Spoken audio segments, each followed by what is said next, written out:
What happens when a 65-year-old CEO sits down across from a 35-year-old single father and says four words that rearrange his entire life? He didn't ask for this. He wasn't ready. He'd spent years building walls so carefully that he'd forgotten what it felt like to want someone on the other side. But she already knew who he was before he ever learned her name, and that terrified him more than anything. If you've ever convinced yourself that love was something you'd already used up, stay with this story until the very end. Drop a like and tell me in the comments what city you're watching from. I want to see how far this story travels. The thing about Landon Pierce was that he almost didn't go. He'd been sitting in the cab of his pickup truck for 4 full minutes outside Carver and Reed, a restaurant he'd never been to, would never have chosen, with white tablecloths visible through the glass even from the parking lot, and seriously considering whether a man could send a text message to cancel a dinner he hadn't technically agreed to attend in the first place. The text from his buddy Marcus had come in 3 days ago, casual as a punch to the ribs. "Hey, got a dinner thing Friday? You should come. It'll be good for you." Landon had responded with a question mark.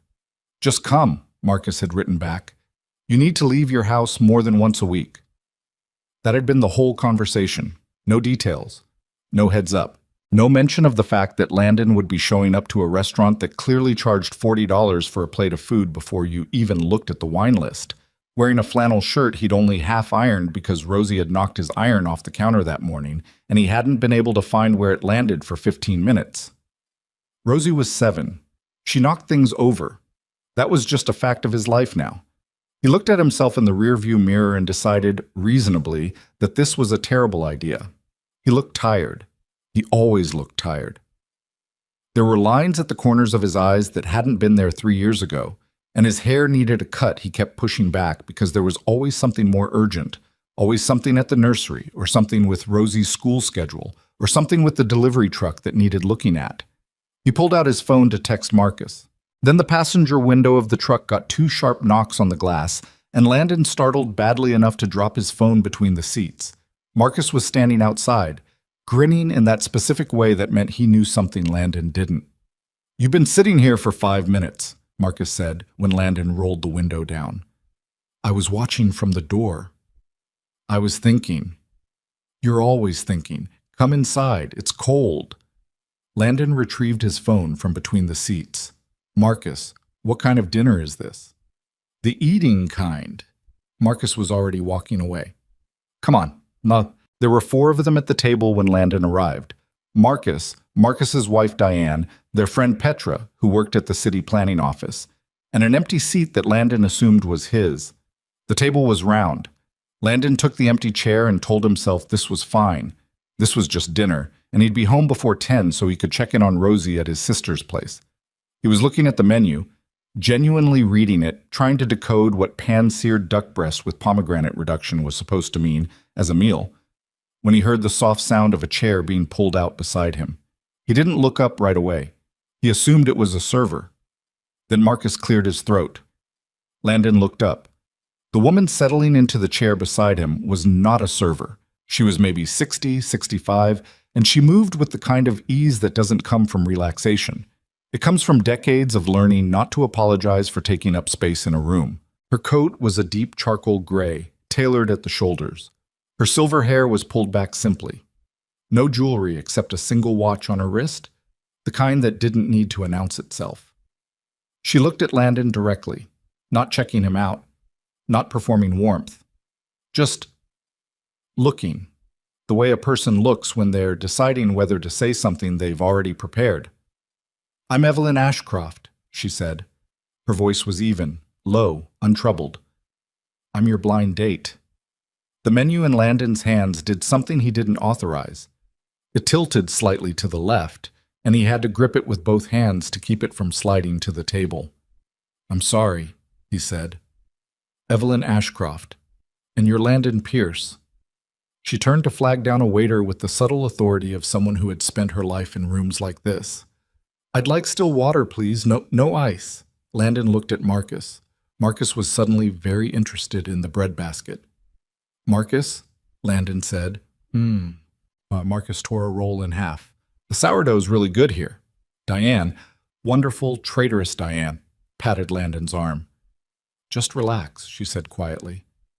We told you it would be good for you. The question mark text. He should have demanded more information. He should have, he didn't know, driven away when he had the chance.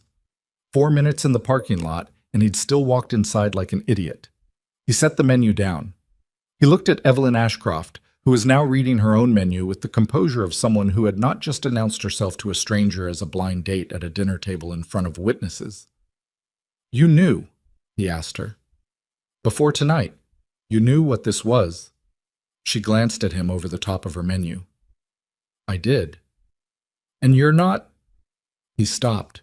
He wasn't sure what he was asking. Embarrassed, thrown off, nervous. This doesn't bother you? That they set this up without asking either of us? They asked me, she said. They didn't ask you. That's why you look like you're deciding whether to leave. He was quiet for a moment. I thought about it. I know, you sat in the parking lot for 5 minutes. Landon turned to look at her fully. You were watching? I happened to look out the window. She returned to her menu. You didn't leave. That's the more interesting part. He didn't have a response to that, which was unusual because Landon Pierce was generally a man who had a response to things. He'd negotiated with wholesale suppliers. He'd argued in front of a city planning board. He'd raised a 7-year-old on his own for 4 years and learned very quickly how to hold his own in conversations he hadn't anticipated. But there was something about the way this woman spoke, not unkindly, not with any edge, that left him 2 sentences behind every time she opened her mouth. He picked the menu back up. He said nothing else until the waiter came. His name was Landon Pierce. He was 35 years old, and he ran Pierce Family Nursery on the eastern edge of town where the suburbs started giving way to the farmland his grandfather had originally cultivated before property taxes, and a drought in 1987 had forced the family to pivot to growing things people actually paid for.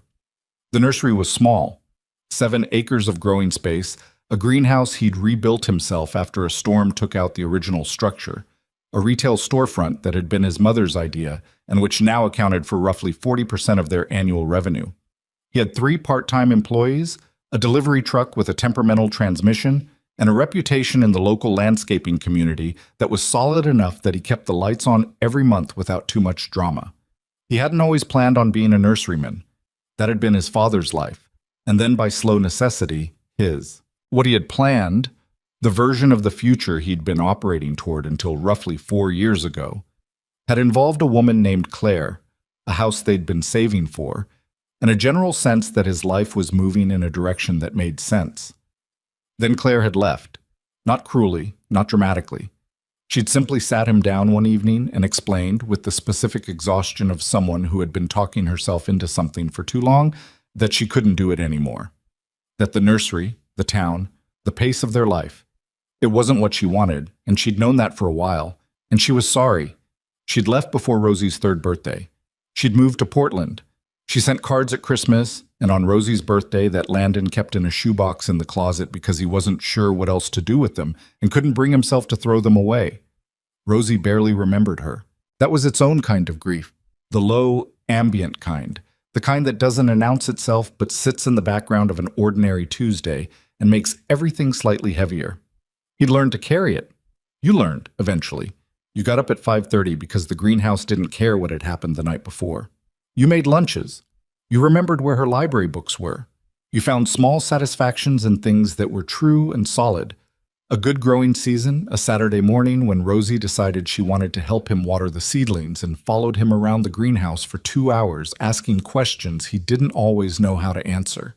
He'd stopped thinking of himself as someone who was waiting for anything. He was just living. That felt like enough.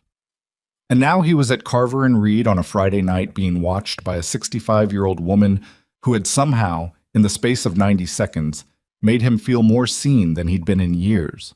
The first 20 minutes of dinner were awkward in the way that exposed situations are always awkward. Not because anyone was unkind, but because the architecture of the thing was visible to everyone at the table and nobody could quite pretend otherwise. Marcus and Diane carried most of the conversation in that window, asking Petra about a project at the city planning office, talking about their son's soccer season. Evelyn listened and responded when spoken to, But she didn't perform. She didn't try to fill the silence or redirect attention toward herself. She ate her appetizer, so a small plate of beet salad, which she'd ordered without looking at the price, and occasionally glanced at Landon with the patient quality of someone who had decided the timeline wasn't hers to manage. Landon ate his bread and tried to remember how to be a normal person at a dinner table. "So," he finally said, "what do you do?" She set her fork down. "I run a company. Landscape development, mostly large-scale commercial and municipal projects. We've been operating about 22 years. Landscape development, he repeated. There's some overlap with what I do. There is, though my operations are considerably larger than a single nursery. It wasn't said with condescension. It was just true, and she delivered it as a fact rather than a comparison. Still, something in Landon's chest bristled slightly, the way it always did when someone's tone implied they were clarifying a scale he hadn't asked about. "How much larger?" he said. "We work in 12 states, about 400 employees.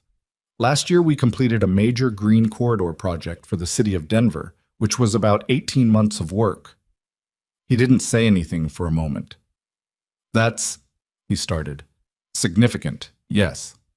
She picked up her fork again. "You were going to say big. You can say big." "I was going to say impressive," he said. "I followed some of those urban green corridor projects. They're complicated as hell from a horticultural standpoint." Something changed in her expression. Not a big shift, just a slight movement around the eyes, the specific quality of attention that happens when someone says something you weren't expecting. "They are," she said. "The soil remediation alone on the Denver project set us back 8 months from the original timeline. What do you know about urban soil?" "More than I'd like to," he said. "I had a client a few years ago, commercial client, landscaping a corporate campus, and the soil under their existing asphalt had so much petroleum contamination that we had to strip the top 18 inches and basically rebuild from nothing." "What did you use for the rebuild?" "Blended compost and biochar mostly. Expensive. They almost pulled the contract." He paused. "They didn't, once I explained what the alternatives were." "Which were?" "Nothing growing for 5 years, or a very large legal liability when their sustainable campus plants started dying." Evelyn looked at him steadily for a moment. Then, without announcing it, she smiled. It wasn't a performance of a smile. It was the kind that happens when someone is briefly delighted by something and doesn't bother hiding it. "You argued them into it," she said. "I explained the situation to them clearly and let them arrive at their own conclusions." "That's arguing," she said. "It's just the polite version." Marcus, across the table, had stopped pretending to have a separate conversation and was watching them openly. Diane elbowed him. He picked up his wine glass. "Eat." The conversation didn't suddenly become easy. It moved in fits and starts, the way real conversations between strangers always do. Genuine stretches interrupted by pauses where nobody knew quite how to continue, redirected by the server arriving to take orders, or Marcus saying something that briefly pulled the whole table together.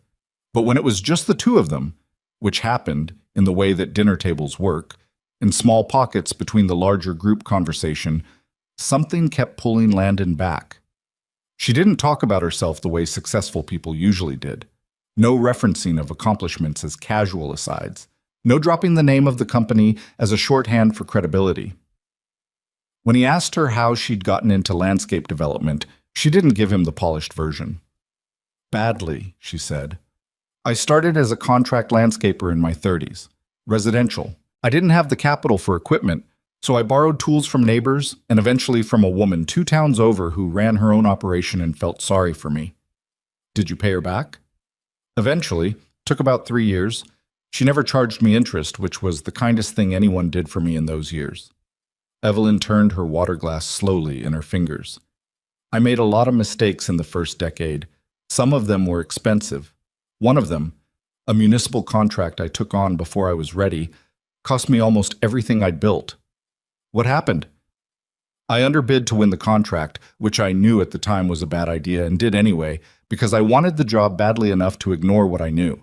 The project ran over by about $180,000. I spent 3 years climbing out of that."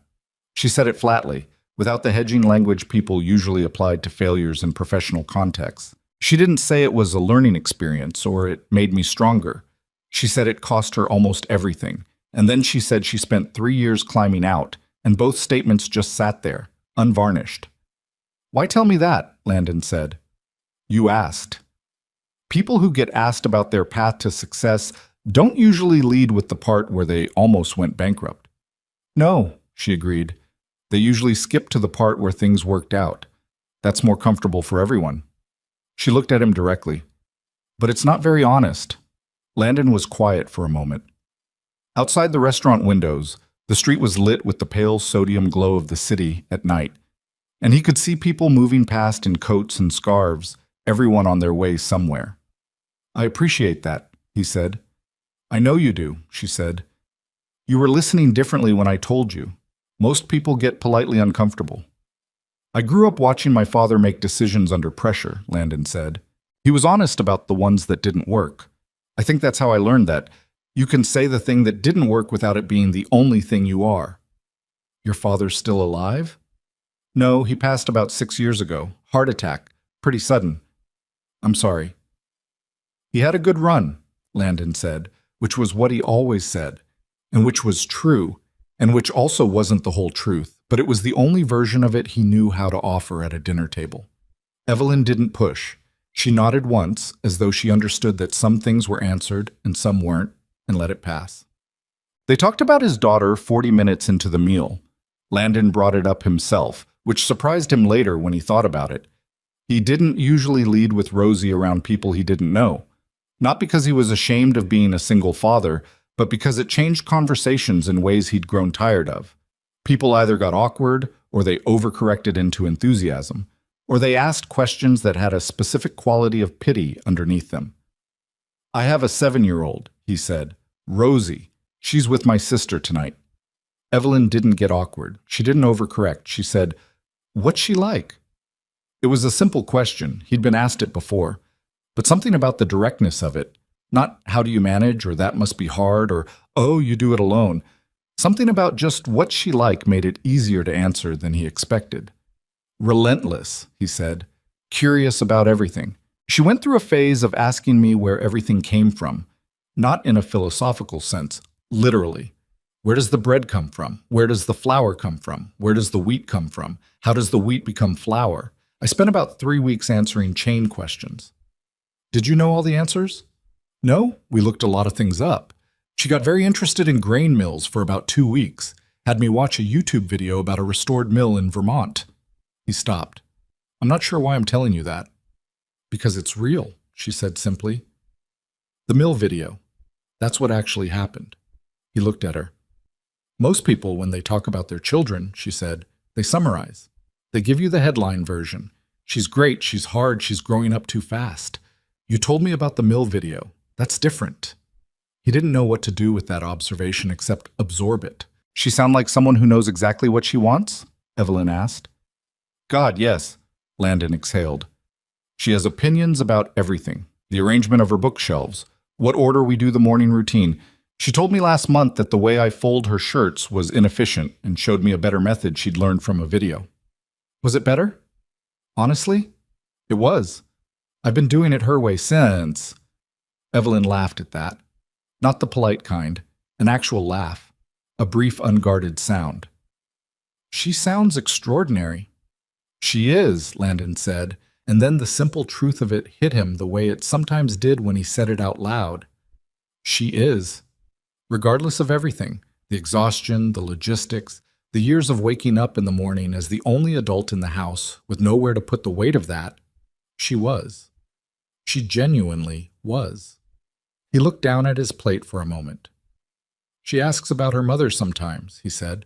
He hadn't meant to say it. "Not constantly. Just, she'll ask, and I'll answer what I can, and then she'll go back to whatever she was doing.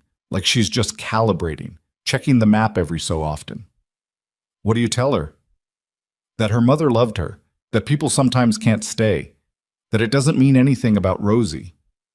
He moved his fork across his plate. "I don't know if that's right. I don't know if there's a right. I'm making it up as I go." "You're doing better than making it up," Evelyn said. "You don't know that. A child who teaches her father how to fold shirts and watches YouTube videos about grain mills and asks questions in chains until she understands something fully. She paused. That child is raised by someone doing something right. Landon didn't respond to that. The weight of it sat in his chest in a complicated way, not uncomfortable, not easy, just there, warm, and a little unwieldy, like something that had been handed to him that he wasn't sure where to set down. Dinner moved through its courses. The conversations at the table wove and separated, Marcus telling a long and not entirely accurate story about a fishing trip, Petra asking Evelyn something about the city's green infrastructure plan, Diane trying and failing to get Landon to try the truffle pasta. In the pockets between, Landon found himself watching Evelyn Ashcroft without meaning to. She was not performing anything. That was what kept snagging his attention. Most people at dinners like this, and he'd been to enough of them to know, back when he and Claire had a social life that involved dinners like this, were managing something. Their image, their story, the impression they were leaving on the room. She wasn't doing any of it. She engaged with whoever was speaking and receded when she wasn't, and she never seemed to be doing anything other than what she appeared to be doing. He'd met CEOs before, not many, but some, through the nursery, through the landscape industry conferences he occasionally attended. They had a specific quality, a particular way of occupying space that suggested they were always, on some level, aware of how they appeared in it. She didn't have that. Or if she had, she'd lost it somewhere in 22 years of running a company, worn it off the way you wore the print off a book's cover page. He found himself wondering, for the first time all evening, what she had expected tonight to be. "Can I ask you something?" he said during a pause. She turned. "Yes." "What were you expecting when they told you about this?" She considered that. "Awkward," she said, "and I was right." "Okay, but what else?" "Honestly?" She tilted her head slightly. "I'd heard that you were someone who said what he meant in professional settings. Marcus told me you'd stood up at a city planning meeting and argued against a development proposal on the grounds that it would destroy a mature tree stand that couldn't be replaced. You said, he quoted you directly, that a 200-year-old oak was not a landscaping feature and couldn't be compensated for with 300-gallon nursery stock." Landon went still. "I was curious about someone who would say that at a planning meeting," she said. "Most people in your position would frame it differently, more strategically. You just said what it was." He stared at her. Did you know who I was before Marcus introduced us?" "I'd heard of your nursery. I didn't know you beyond that." She said it evenly. "The planning meeting came up when Marcus was telling me who he wanted to introduce me to." "When did Marcus tell you about this dinner?" "About 3 weeks ago." 3 weeks. Marcus had been planning this for 3 weeks and had communicated it to Landon as a casual text message 4 days before. "I should be angry at him," Landon said. "You're not, though." He exhaled. "No, not really." He looked at his plate. I don't know what I am." "Surprised," she said. "You came here expecting dinner with friends, and instead you got a situation you didn't agree to that somehow didn't go the way you feared it would." "How do you know how I feared it would go?" "Because you walked in looking like a man who had prepared himself for something unpleasant," she said. "And you've been slowly unpreparing for the last hour and a half." He looked at her for a long moment. "You pay very close attention to people," he said. "It's a professional requirement that became a habit," she said. "I'm sorry if it's unsettling." "It's not unsettling," he paused. "It's unusual." "I'll accept that." Bottom. The meal wound down the way good meals do. Slowly, without urgency, the food eventually replaced by coffee and a dessert plate that Marcus had ordered for the table without asking anyone, and which turned out to be the right call. The conversation moved back to the group level, looser now, more comfortable, the kind of talking that happens when a dinner has gone well enough that everyone is willing to be a little less careful. Landon paid his portion of the check. Evelyn paid hers, which she'd asked for separately from the rest without making it a moment, and he noticed the server didn't blink. She'd clearly done that before. At the door, everyone said their goodbyes. Marcus with too much cheerfulness, Diane with a warmth that told Landon she'd been rooting for him all evening, Petra heading off in a separate direction. It was cold outside, the late October air carrying the particular sharpness that arrived in this part of the country and didn't leave until March. Evelyn had her coat on. She was looking for something in her bag, a brief, unhurried search, and then she pulled out a pen. Landon watched her pick up the menu that had been sitting at the edge of the entrance hostess stand. A paper menu, the single-page kind they put out at the door for walk-ins to consult, and write something on the back. She folded it twice and held it out to him. "My number," she said. "I don't carry cards anymore. I find they communicate the wrong things." He took it. The folded paper was light in his hand. "Keep it only if you decide it's worth keeping," she said. She said it simply, without theatrics. Not a dare, not a flirtation, just a fact. As though she'd understood from the beginning that the ball was going to have to end up in his court, and she was fine with that. And she was letting him know she was fine with that. "Evelyn," he said. "Landon." This was... He stopped. "I know," she said. "Good night." She walked to a car that was idling at the curb. Not a flashy car, a dark sedan, a driver who nodded when she got in. And Landon stood on the sidewalk in the cold with a folded restaurant menu in his hand, watching the car's taillights disappear around the corner. He drove home at 10:15. The night was quiet. The streets were empty in the way they were in this part of town on a Friday. Not the quiet of absence, but the quiet of everyone already settled, already inside, lives humming along behind lit windows. He stopped at his sister Beth's house and got Rosie, who was half asleep and allowed herself to be carried to the truck without complaint, which she almost never did when she was fully awake. She smelled like the lavender soap Beth kept in the bathroom. Her head was warm against his shoulder. He buckled her into her booster seat and she murmured something that wasn't a word. "Yeah," he said quietly. "Me too." He drove home. He put Rosie to bed. He stood in the kitchen for a while, not thinking about anything in particular, the way you stand in a kitchen at 10:30 on a night that went differently than you expected. He set the folded menu on the counter. He picked it up, set it down, picked it up again. He'd been convincing himself for 4 years that he wasn't waiting for anything, that he was just living, and living was enough, and wanting more was something he'd decided was outside the scope of what his life was now. He stood in the kitchen and looked at the menu and thought about a woman who had laughed at the story about the mill video, who had told him about the contract that nearly ruined her without softening it, who had asked him what Rosie was like instead of how he managed. He didn't open the menu. He put it in the kitchen drawer, the one next to the refrigerator, the catch-all drawer that held batteries and rubber bands and Rosie's old birthday candles. And he went to bed. He lay there for a long time, not sleeping. Outside, October wind moved through the bare branches of the oak trees he'd planted along the property line 8 years ago, when he'd first taken over the nursery and decided the road-facing edge needed something permanent. Those trees would outlast him. That had been the point. He thought about the oak at the planning meeting, the one nobody else had seemed to think was worth fighting for. He thought about Evelyn Ashcroft saying, "You just said what it was." He stared at the ceiling. He did not sleep easily that night, and that, in its own strange way, felt like something waking up. The menu stayed in the drawer for 6 days. Landon didn't forget it was there. That was the thing.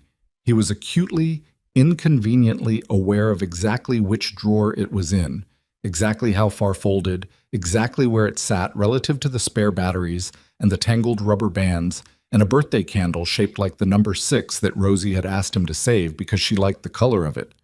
He went into that drawer multiple times a day.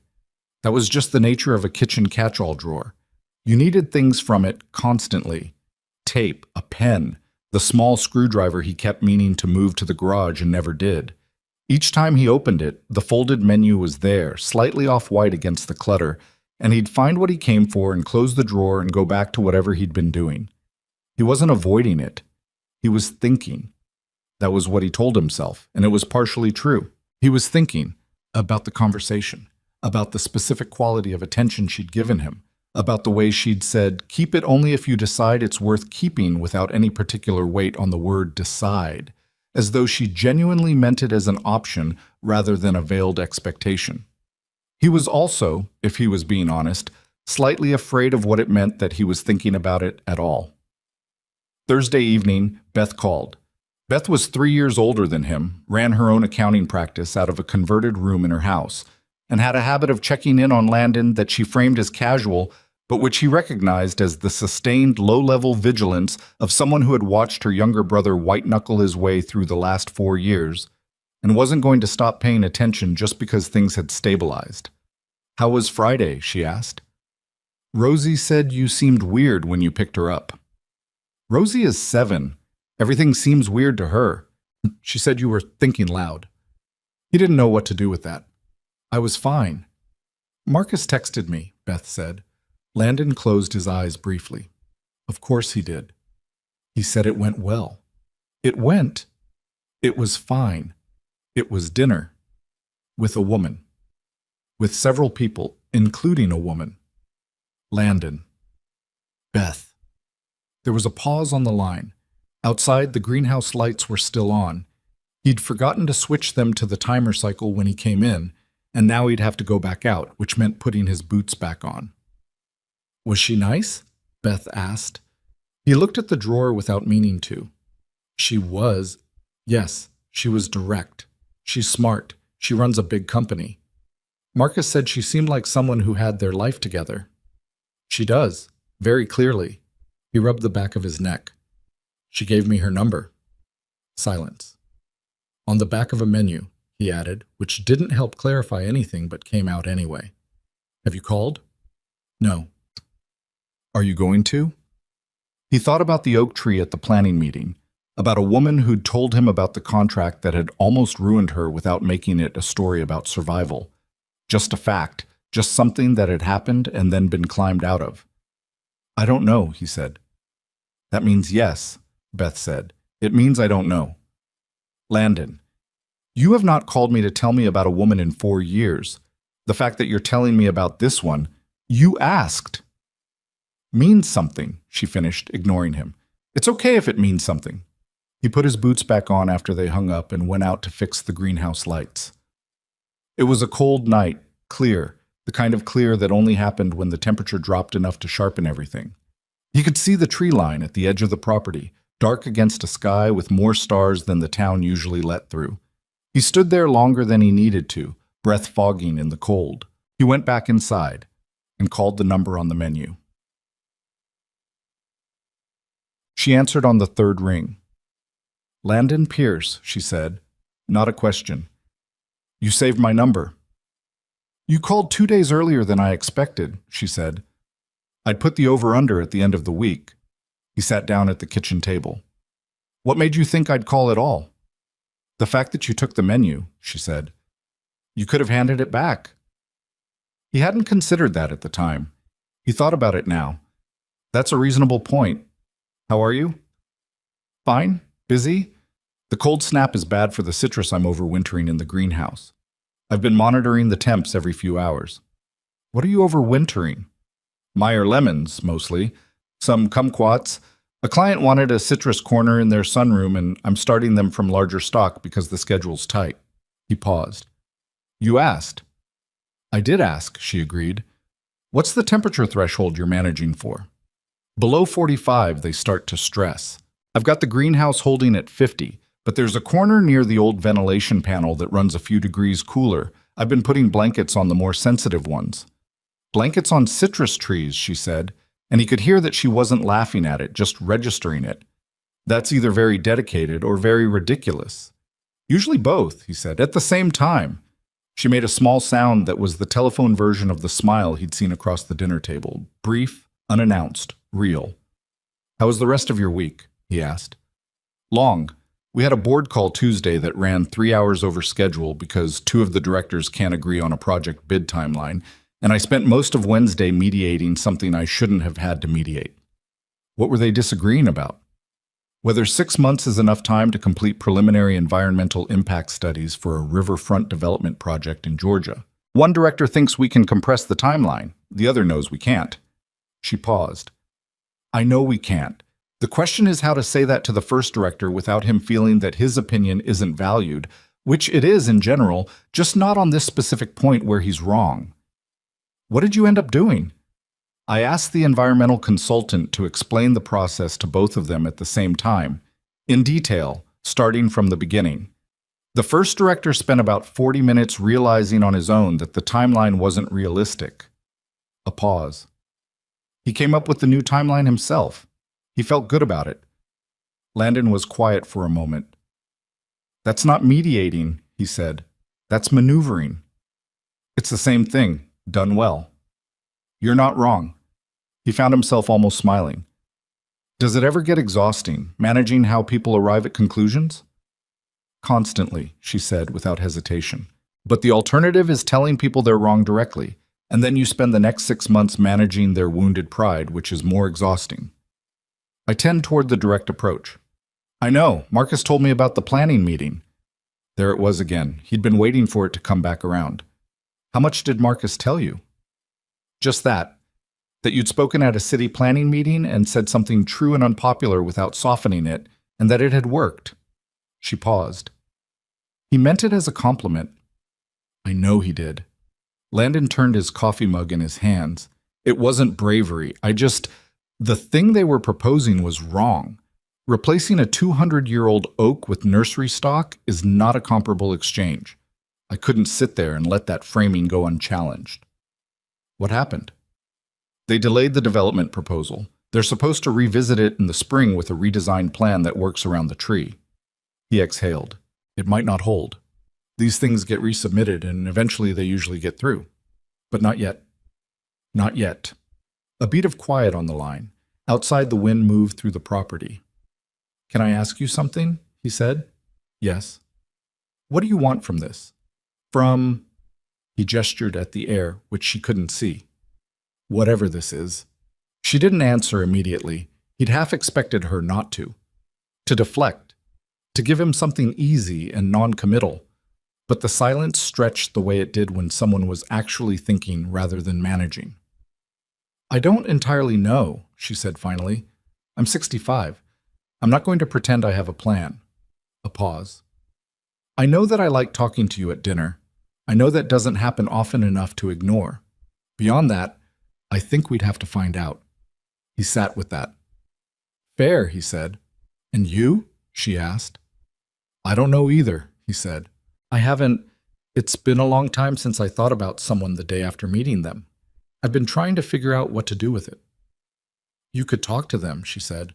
"On the phone on a Thursday." "I'm doing that," he said. "You are," she agreed. They talked for an hour and 40 minutes that first night. He hadn't expected that. He'd called thinking he'd talk for 15 minutes, establish that he was taking her seriously, and then figure out next steps. Instead, the conversation opened out the way good conversations did. One thing leading to another, no clear point of departure, just a steady movement from topic to topic that felt like walking rather than jumping. She talked about a city in Oregon where her company had worked on a park system redesign, and the local advocacy groups who'd had strong opinions about native plant selection, and how she'd eventually brought the advocacy groups into the planning process rather than treating them as an obstacle, which had been the project manager's instinct. He talked about a supplier he'd been working with for 8 years who'd recently been bought out by a large agricultural conglomerate, and how the quality of the stock had slipped since the acquisition, and how he was trying to diversify his sourcing without destabilizing the nursery's cost structure in the process. She asked him what he looked for in a supplier relationship. He asked her how her company handled procurement at scale.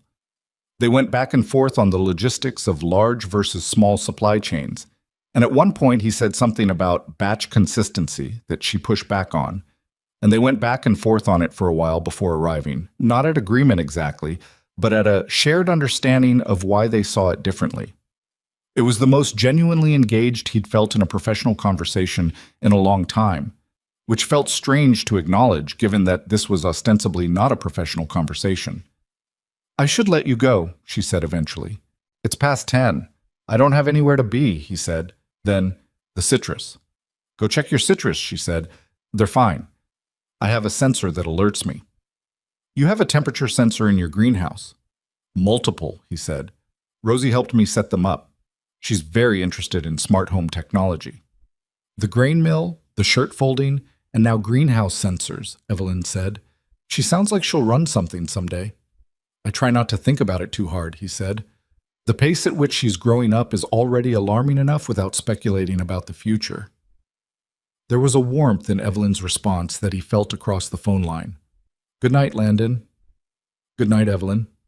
He sat at the kitchen table after he hung up for a few minutes, phone still in his hand, the kitchen quiet around him. Then he put the phone on the charger and went to check the greenhouse anyway, because knowing was better than trusting, and he'd learned that much from years of growing things in a climate that had its own opinions about plans.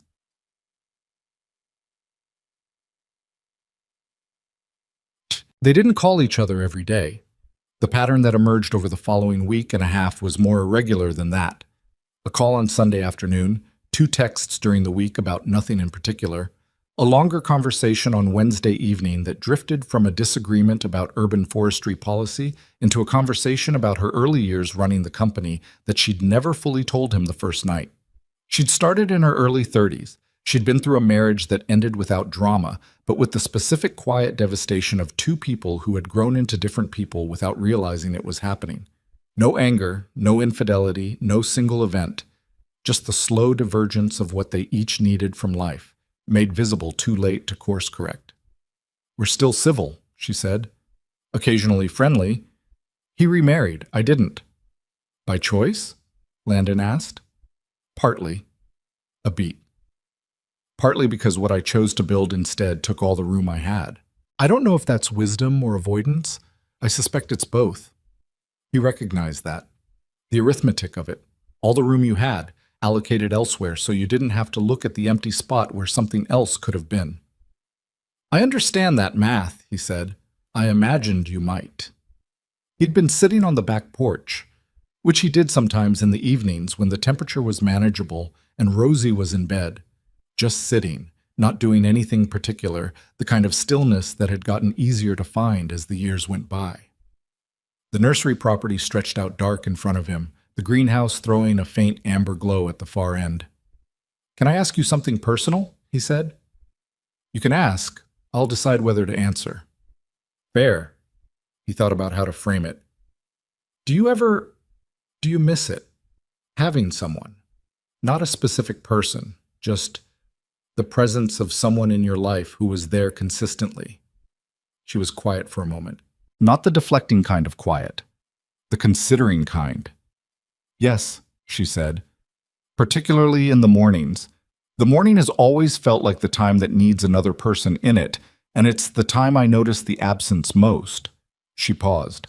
That's more specific than you asked for. No, he said. It's exactly what I asked for. He looked at the greenhouse lights. For me, it's the evenings, he said. After Rosie's in bed, there's he searched for the word, a weight to the quiet. Not bad, just heavy. Yes, she said simply. Neither of them said anything for a while. The quiet on the phone line was different from his empty kitchen quiet. It had someone else in it, which was the whole point. Rosie met Evelyn's name 11 days after the dinner at Carver and Reed. It happened because Rosie asked. She'd developed the habit of asking Landon about his phone calls, not intrusively, just as part of the general accounting of their life together, the same way she updated him on things that had happened at school. On a Saturday morning while she was helping him water the seedling trays in the greenhouse, she said, without looking up from the watering can, "Who's Evelyn?" Landon paused with the spray nozzle in his hand. "She's a friend." "A new friend?" "Yes. I met her at dinner a couple weeks ago." Rosie considered this, moving down the tray with methodical care, the way she did everything in the greenhouse, like she was following a procedure she'd devised herself. What does she do? She runs a company. They design parks and green spaces for cities. Like what we do, but bigger? Something like that. Rosie turned the watering can carefully so it didn't drip on the bench. Is she nice? Landon thought about a woman laughing at the grain mill video, a woman writing a phone number on the back of a menu instead of exchanging numbers digitally because cards communicated the wrong things. Yeah, he said. She is. Rosie nodded in the specific way she had of nodding when she'd registered information and filed it. She moved to the next tray. Okay, she said, and that was the end of it. He stood there for a moment, spray nozzle in hand, watching his daughter water seedlings with the focused efficiency of someone who had somewhere to be afterward, which she did. Her Saturday schedule was more structured than his. He felt something he hadn't felt in a long time. Not hope exactly, not certainty. Something in between. The uneasy, living sensation of a door that had been closed for years sitting slightly, quietly, undeniably ajar. He didn't tell Evelyn about that conversation. Not because he was hiding it, but because it felt like something to hold for a while, to understand on his own before he put it into words for someone else. What he did tell her 3 days later was this: "I think I'd like to see you again, if that's something you want." "It is," she said. "Dinner," he said.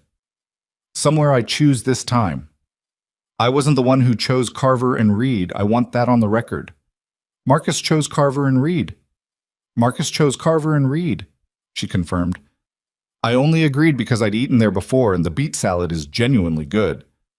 "I noticed you ordered the beet salad." "I noticed you noticed," she said.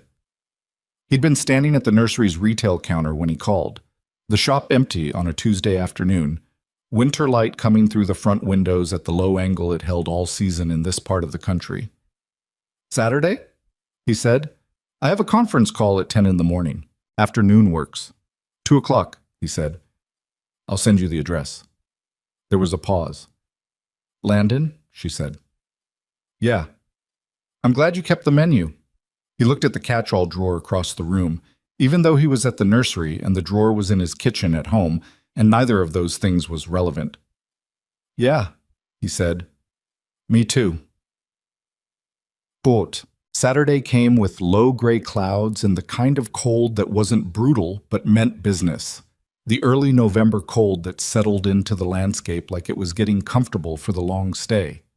Landon had picked a place on the other side of town, a diner that had been there since 1962 and served exactly what diners that had been open since 1962 served, without apology and without trend chasing. He got there 8 minutes early and took a booth by the window and ordered coffee and thought about the fact that he was nervous, which was something he hadn't felt before a social engagement since he was in his 20s and didn't know better than to be nervous about things. She arrived at 2 on the dot. She was wearing a coat he hadn't seen before, a dark green one, heavier than the charcoal from the first night, more practical. She came through the door and spotted him immediately and came over without pausing to look around the room. "Nice place," she said, settling into the booth across from him. "It's not Carver and Reed." "Good." She picked up the laminated menu. "Do they have pie?" "They have 4 kinds of pie. The coconut cream is the best one." She looked up. "You've been here before." "I grew up near here. My dad used to take me after hardware store runs on Saturdays." He held his coffee mug. "Old habit." She looked back at the menu, and he saw something in her expression. Not pity, not sentiment, just the quiet receiving of a piece of information that mattered.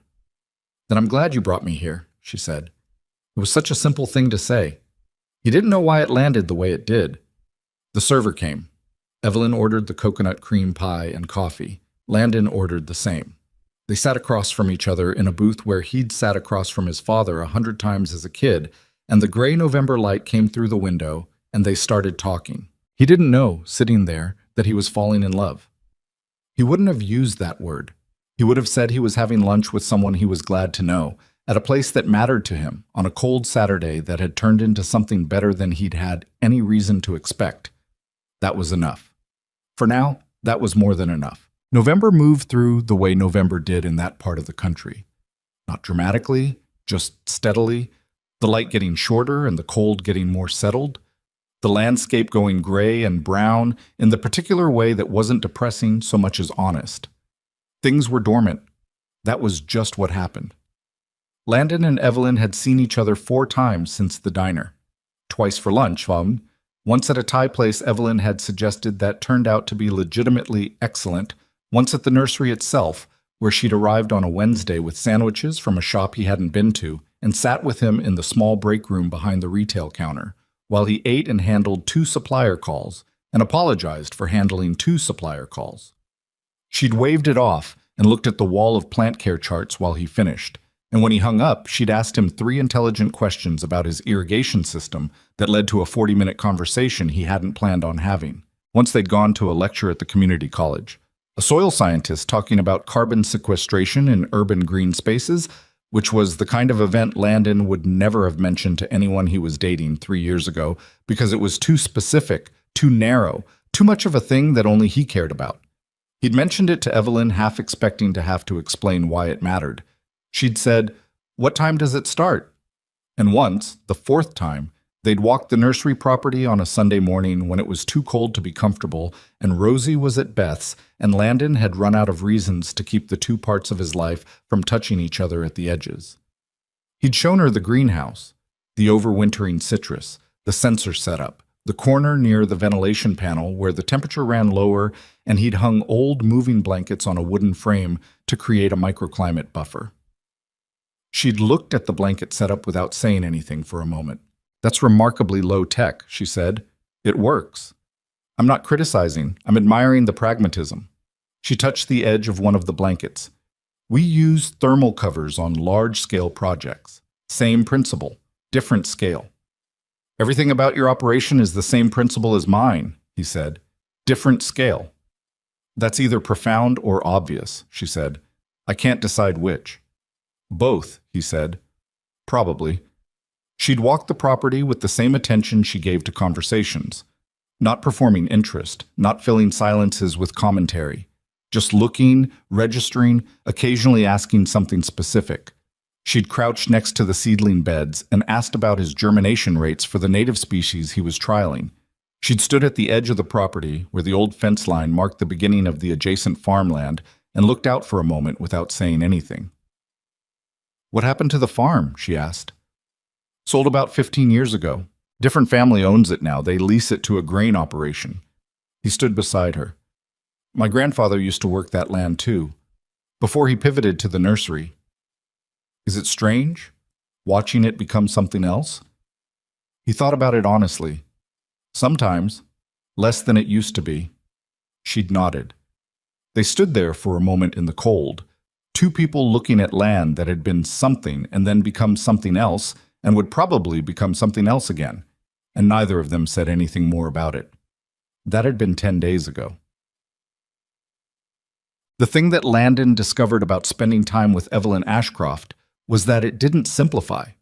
He'd half expected that as the newness wore off, the complexity he felt around her would ease into something more manageable, that she'd become more ordinary, more knowable, less like something he had to keep recalibrating himself around.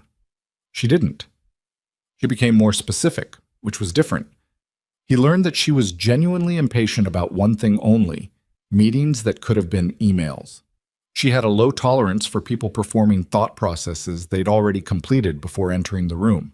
She read voraciously, not novels mostly, but long-form journalism and technical reports, and the occasional history of an industry she was curious about.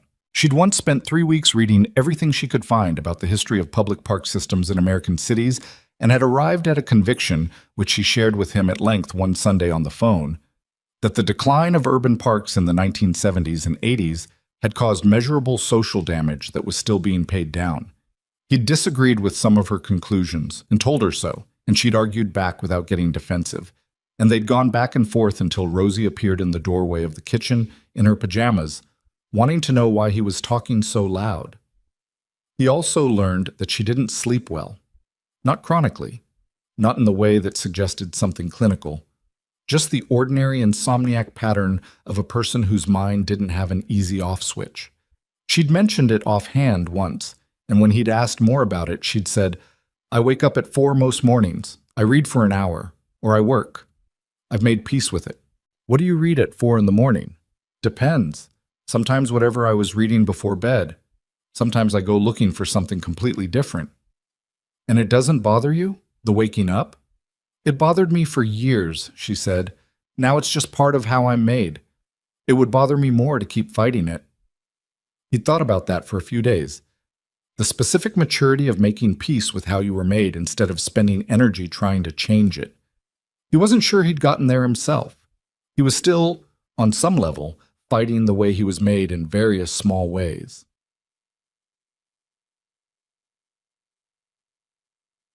The revelation came on a Thursday. Not dramatically. Not in any way that announced itself as significant, until he was already sitting in the middle of it. He'd gone to the city planning office to follow up on the oak tree proposal. The developer had submitted a revised plan, and there was a public comment period that Landon had been intending to participate in since the notice went up 3 weeks ago. He'd finally made the time on a Thursday afternoon, come in to review the revised proposal documentation, and ended up talking to a woman at the front desk named Carol, who remembered him from the original meeting. "You're the nursery guy," Carol said. "Oak tree." "That's me." "The revision is better than the original," she said, pulling the folder. They moved the footprint about 20 feet east. The tree should be mostly unaffected. She slid the folder across the counter. "You can review it here. Petra might be around if you have questions. She was on the team." He spent 20 minutes going through the revised plan. It was, as Carol said, better. Not perfect. There was a paving element he still had concerns about relative to the root zone, but meaningfully improved from the original proposal, enough that he could write a comment supporting approval with conditions rather than opposing outright. He was returning the folder when Petra came through the back hallway carrying a stack of binders and a thermos.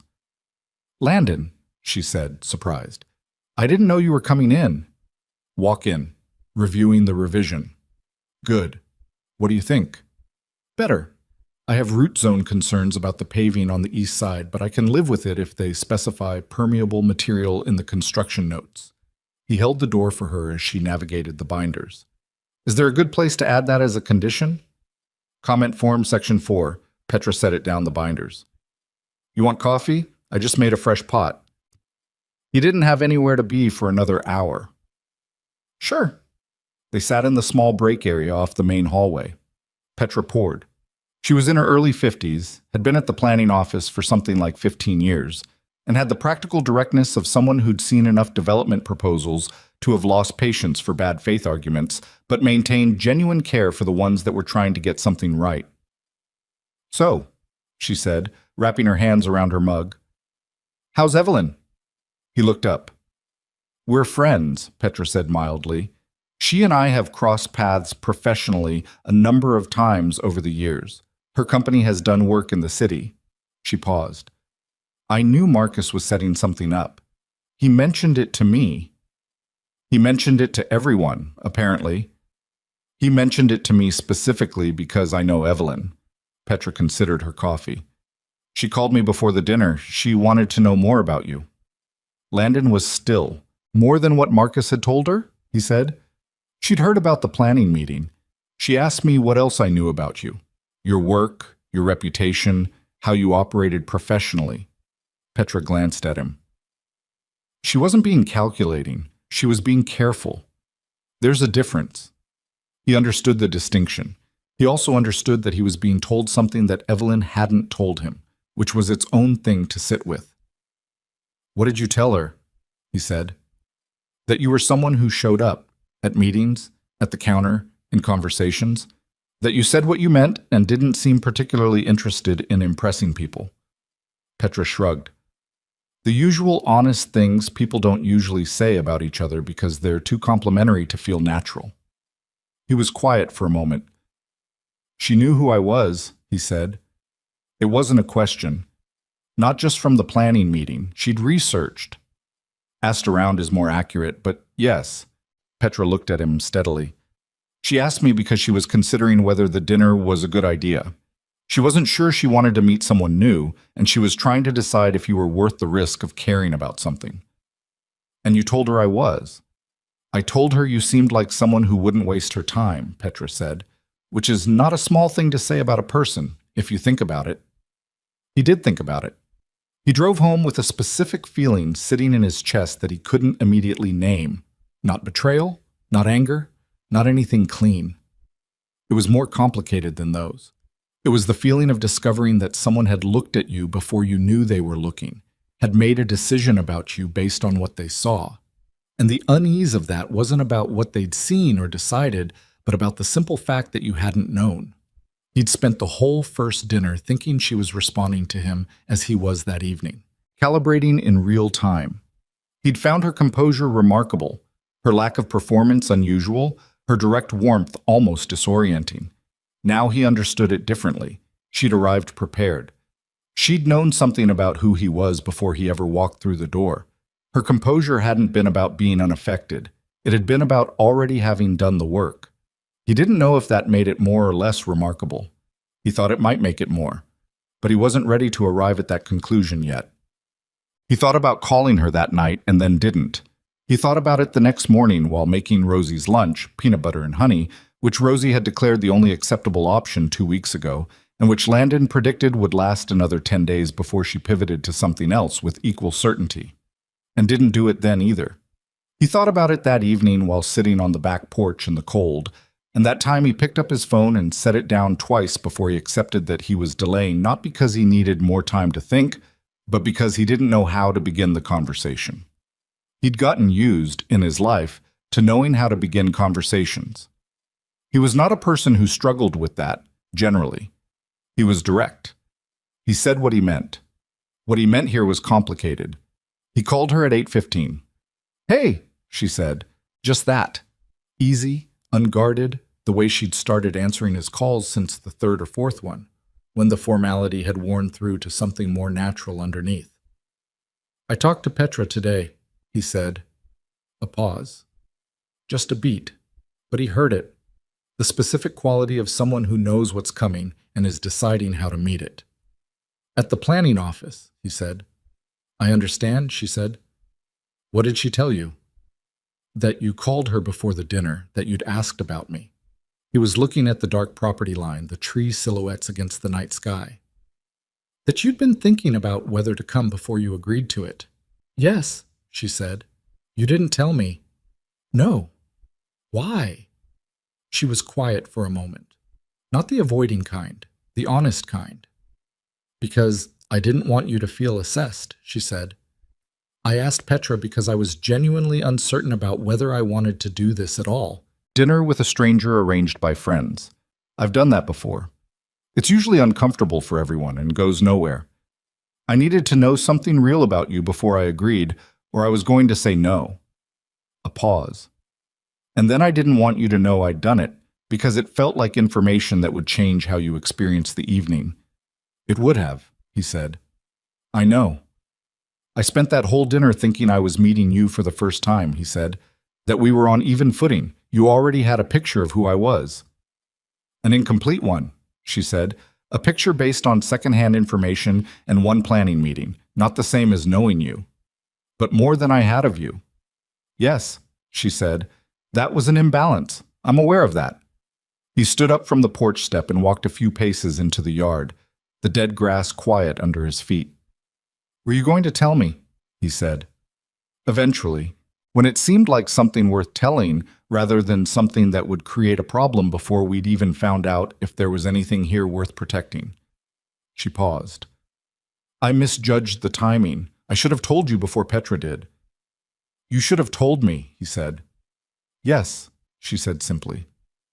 "I should have." The admission sat in the air without decoration.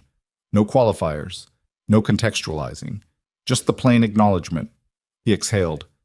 "I'm not angry," he said. "You don't sound fully not angry either." He searched for it.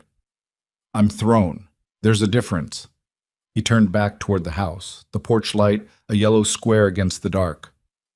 "I spent the last 4 years making sure everything in my life was something I could see clearly. I know where things are. I know what's real and what isn't. He stopped. "I don't like being in situations where information I should have is being managed for my benefit without my knowledge." "That's reasonable," she said. "Even if the intention was good."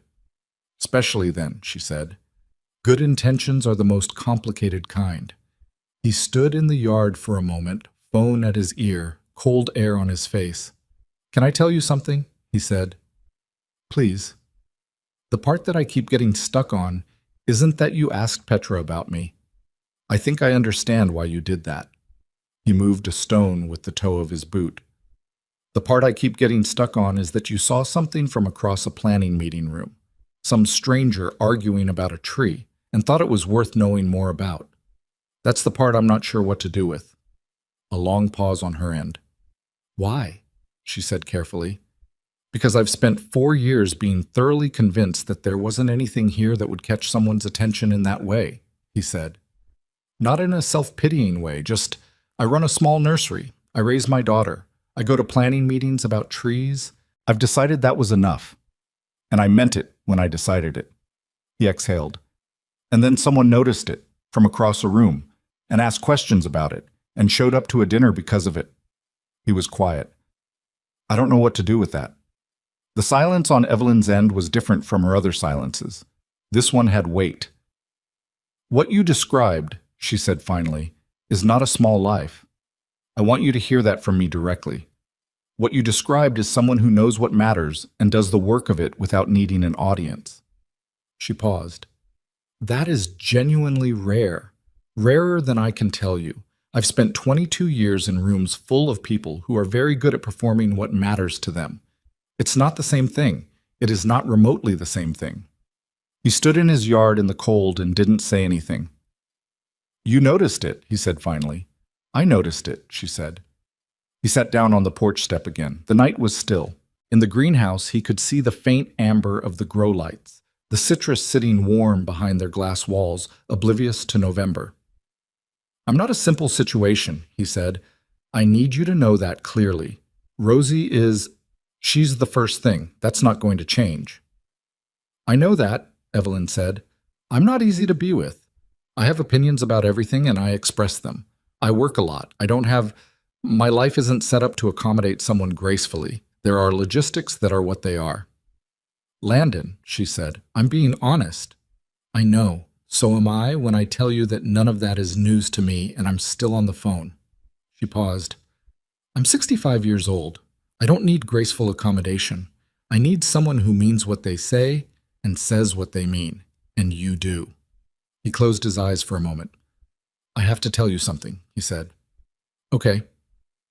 The night of the dinner, when I was sitting in the parking lot, he opened his eyes. I was on my phone about to text Marcus that I wasn't coming in. And then he knocked on the window and I put my phone down and I went inside because it felt stupider to leave than to stay. He exhaled. That's how close it was. 4 more minutes and I would have driven away. I know, she said. You told me you almost didn't come.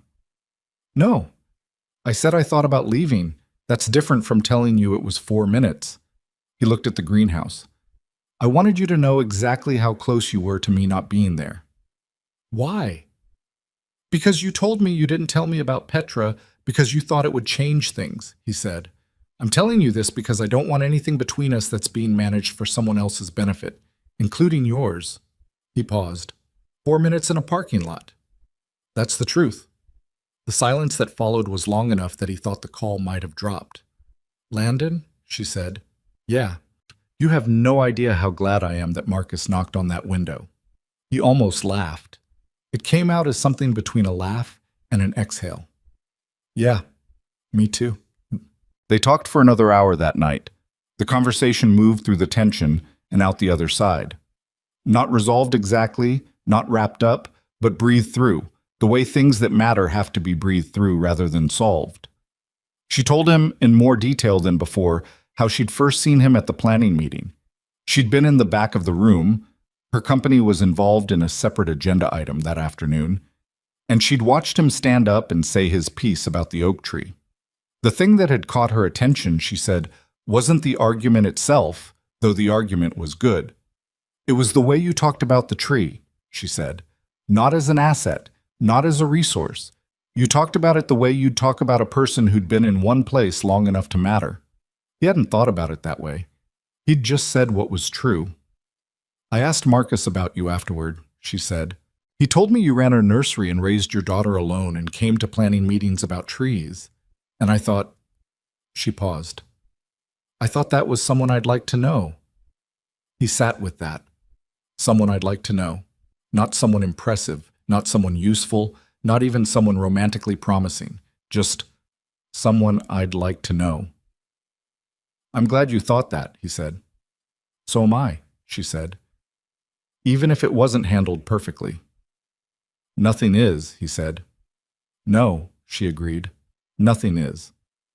Outside, the first hard freeze of the season had settled in, and the bare trees along his property line were perfectly still in the absence of wind, dark shapes against a dark sky, the kind of stillness that happened when even the weather was holding its breath.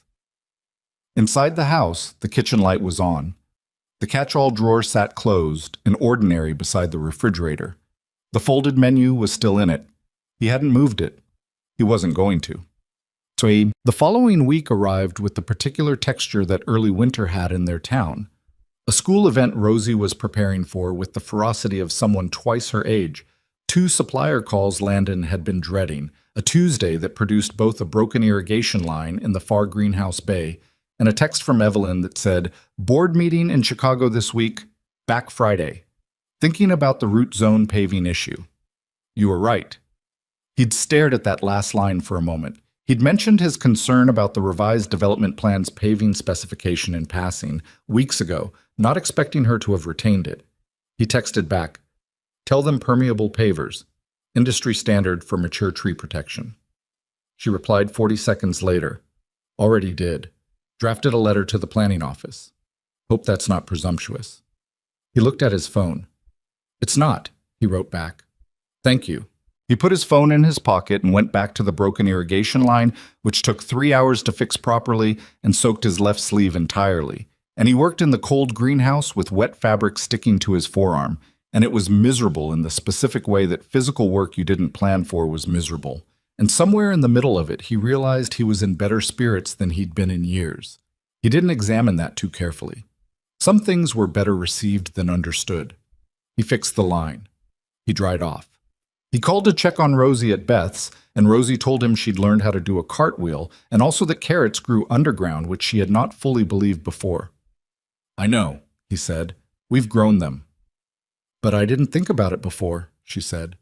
"That was exactly the right thing," he almost said. "That was exactly the right way to learn something." He didn't say it because she'd already moved on to explaining the cartwheel.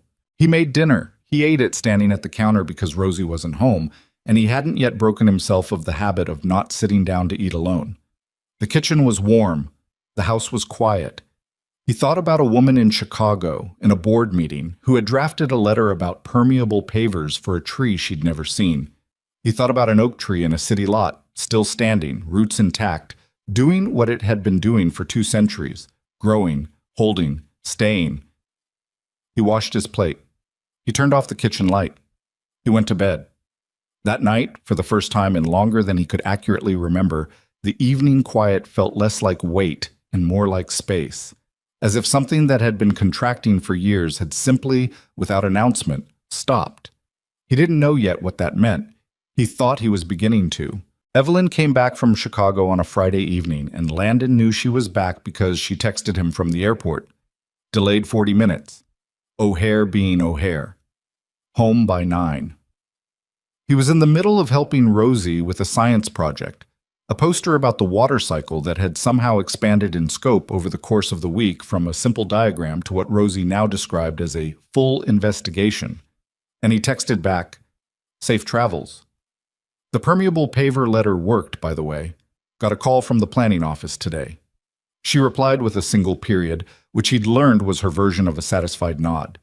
She didn't use punctuation casually. A period at the end of a standalone message meant, "Good, noted, I'm pleased, but I'm not going to perform being pleased about it." He put the phone down and helped Rosie figure out how to draw a cloud that looked like a cloud rather than a lumpy oval. "Like this," Rosie said, demonstrating with a confidence that had no technical basis whatsoever. "That looks like a potato," he said. "It's an artistic cloud," she said, without missing a beat, and kept drawing. He sat across the table from his daughter and her poster and her artistic clouds, and thought about a woman in an airport 40 minutes outside Chicago, delayed, probably reading something, probably not especially bothered by it, and felt the specific warmth of knowing where someone was without needing to do anything about it. The first time Rosie met Evelyn was a Saturday in late November that arrived without ceremony. Landon had not engineered it. He'd been cautious about that specifically.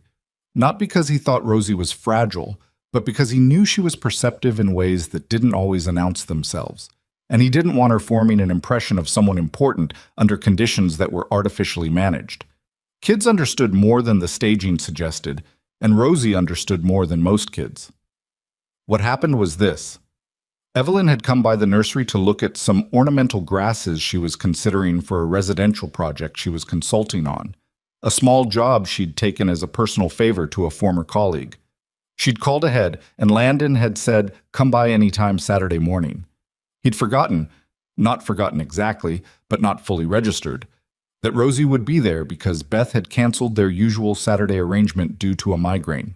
So when Evelyn's dark sedan pulled into the nursery lot at 10:15, Rosie was in the retail area reorganizing the seed packet display in a way that Landon had not asked her to do, but had no objection to, because she was doing it with the focused seriousness of someone performing meaningful work. Evelyn came through the front door. She stopped when she saw Rosie. Not startled, just pausing, the way you paused when a situation contained something you hadn't expected. Rosie looked up from the seed packets. They looked at each other for a moment. "You're Evelyn," Rosie said. "I am," Evelyn said. "And you're Rosie. Dad told me about you." Rosie returned to the seed packets with the equanimity of someone who had decided this information was sufficient. "He said you run a company that makes parks." "That's a fair summary." Evelyn looked around the retail space, the plant stands, the seasonal display, the hand-lettered signs that Landon had made himself and which were competent but not elegant. "This is a nice shop." "Dad made those signs," Rosie said, not looking up. "He practiced the letters for a week before he did the real ones." Landon, who had come in from the back at the sound of the door, stopped in the doorway. "I didn't know you were watching that," he said. "I watch everything," Rosie said. Evelyn glanced at him. The expression on her face was something he would think about later. Not amusement exactly, more like recognition, as though Rosie had confirmed something she'd already suspected.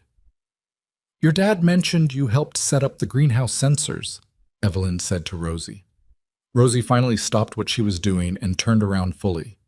"He kept forgetting to set the alert thresholds," she said. "So I did it. It's not hard. You just read the manual." "Most people don't read the manual," Evelyn said. "That's why most people have problems," Rosie said, with the definitive certainty of someone who had arrived at this conclusion through repeated evidence. Evelyn looked at Landon. "She's not wrong," he said. "Oh." Rosie didn't linger. She had things to do. The seed packets, then a book she was in the middle of, then an investigation of something in the far greenhouse bay that she'd told Landon about earlier but which he hadn't fully followed. She said goodbye to Evelyn with the directness she applied to everything, shook her hand, which Landon had not taught her but which she had apparently decided was the correct protocol, and went back through the door to the greenhouse. The retail space was quiet after she left. "She shook my hand," Evelyn said. "She does that," Landon said. "I have no idea where she got it." "It's wonderful." "She's 7 going on 45. He leaned against the counter. "I apologize for not warning you. Beth canceled, and I didn't think through what that meant for the timing." "Don't apologize," Evelyn said. "I'm glad." She looked at the door Rosie had gone through. "She's exactly what you described, and also completely different from what I'd imagined." "How so?" "I'd imagined someone quieter. She's very present." "She fills whatever room she's in," he said. "I don't know where that comes from either." Evelyn looked at him with the mild, slightly amused expression that she sometimes got when he said something that contradicted the obvious. "I think I have some idea," she said. He showed her the ornamental grasses. They walked the outdoor display together, Evelyn crouching occasionally to look at a specimen more closely, asking about growth rates and maintenance requirements, taking a few photographs on her phone. She knew what she was looking for. The conversation was quick and technical and efficient. And she made her selections in about 20 minutes, which he'd learned was how she operated. She didn't spend time being uncertain about things she'd already thought through. He was writing up the order when she said, "Can I ask you something about Rosie?" He looked up. "Sure." "Her mother's been out of the picture since she was 3. How much does she ask about her?" He set the pen down. "Periodically, like I told you. She checks the map, then goes back to what she's doing. She doesn't seem to carry it heavily." He paused. "Or she carries it in a way I can't see. I'm not always sure." "Does that worry you?" Everything about raising a person worries me, he said. Most of the time, I'm just trying to give her enough solid ground to stand on and hoping the rest takes care of itself. He picked the pen back up. Probably not a very sophisticated parenting philosophy. I think it's exactly right, Evelyn said. You don't have children, he said. It wasn't an accusation, just a fact he was locating. Was that ever something you wanted? She was quiet for a moment in the honest way, not the careful way. Yes, she said. Earlier. It didn't happen. The timing and the marriage and the choices all layered together in a way that meant it didn't. She looked at the counter. I made a kind of peace with it a long time ago. Some days that peace holds better than others. He nodded. He didn't try to smooth it over or redirect to something lighter. He just let it sit the way she'd let difficult things sit when he said them. I appreciate you telling me that, he said. You asked directly, she said. You usually do. I've learned to just answer. He smiled at that. She saw it and looked briefly away, out the window at the nursery lot, and he saw the slight shift in her expression that meant she was letting herself feel something she wasn't going to comment on. December arrived, and with it the specific compressed quality of a month that was always too short and too full simultaneously. The nursery moved into its winter rhythm, slower customer traffic, more wholesale work, the endless maintenance tasks that the busy season never left room for.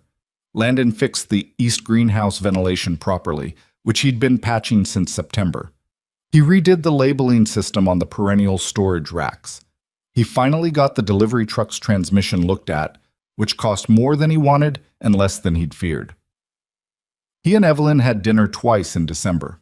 Once at her apartment, the first time he'd been there, a place on the 7th floor of a building downtown that was quieter than he'd expected.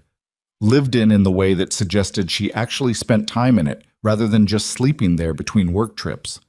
Books stacked in reasonable configurations, a kitchen that showed signs of cooking, a plant on the windowsill that was slightly root-bound and needed repotting, which he mentioned, and she said she'd been meaning to do it for 3 months. And he offered to do it that evening, and he did, while she made dinner, and they talked through the wall between the kitchen and the living room in the comfortable way of people who had stopped needing to see each other's faces to carry on a conversation. She'd made pasta. It was not exceptional pasta. She'd admitted this preemptively, which he appreciated, but it was good in the way that simple things made without pretension were good. You don't cook like someone who enjoys cooking, he said. I cook like someone who needs to eat and has learned the minimum required to do that reasonably well, she agreed. What gave it away? The way you measured the salt. What was wrong with how I measured the salt? Nothing was wrong with it. You measured it. People who enjoy cooking stop measuring salt at some point and just know. She considered this. Is that a criticism?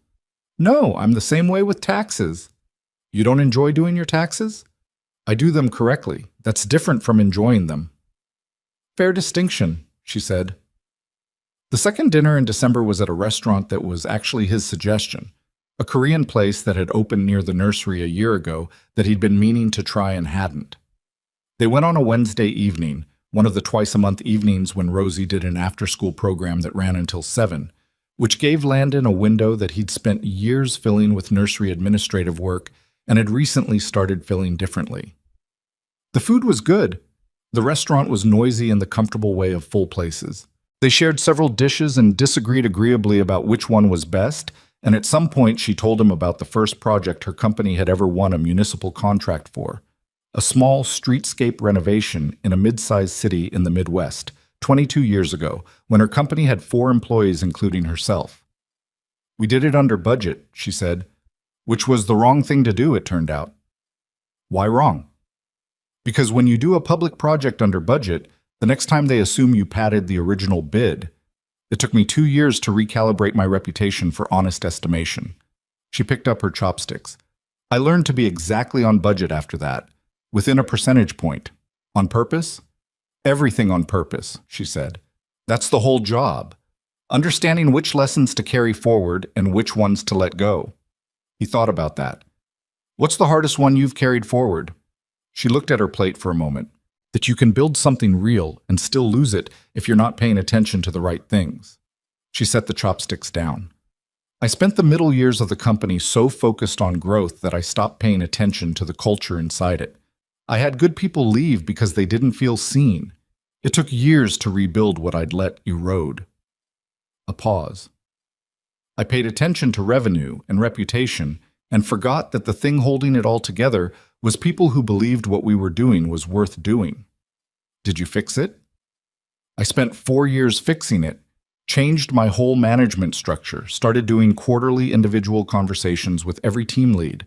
Not performance reviews, just conversations. Where are you? What do you need? What's not working? She looked at him. Sounds basic. It's not basic, he said.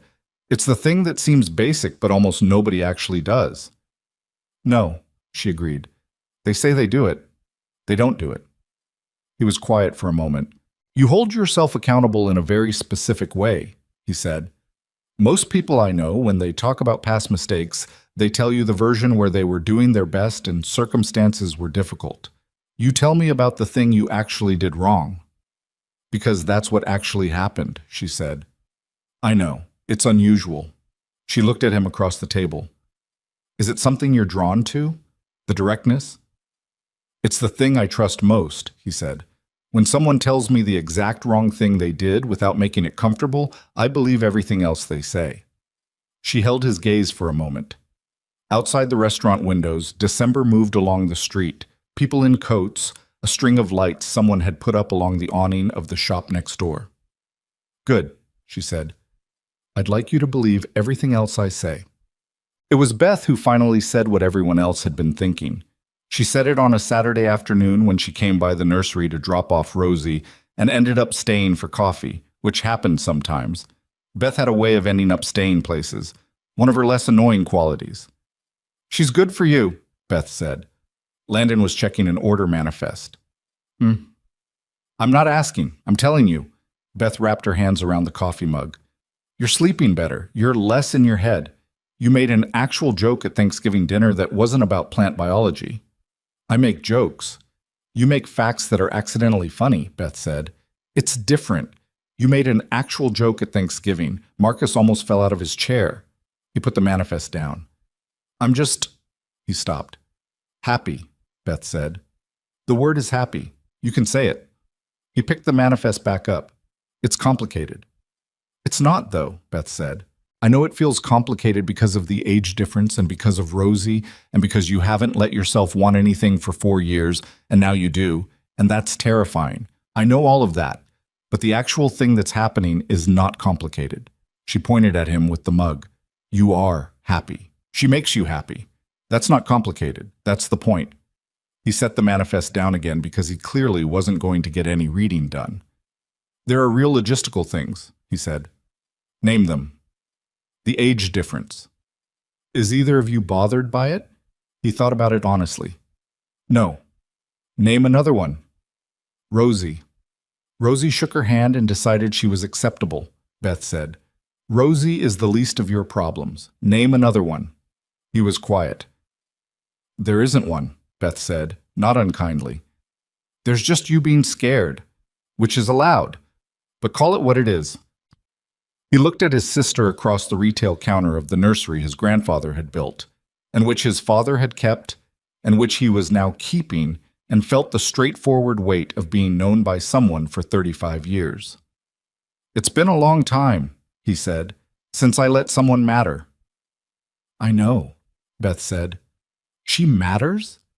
He thought about permeable paver letters and Korean barbecue and a repotted plant on a 7th-floor windowsill and the way a phone call could make a Tuesday evening feel like a different Tuesday entirely. Yeah, he said. She matters. Beth nodded once, satisfied, and finished her coffee. Nuts. He told Evelyn about Claire on a Sunday in mid-December. He hadn't planned it. They were on the phone.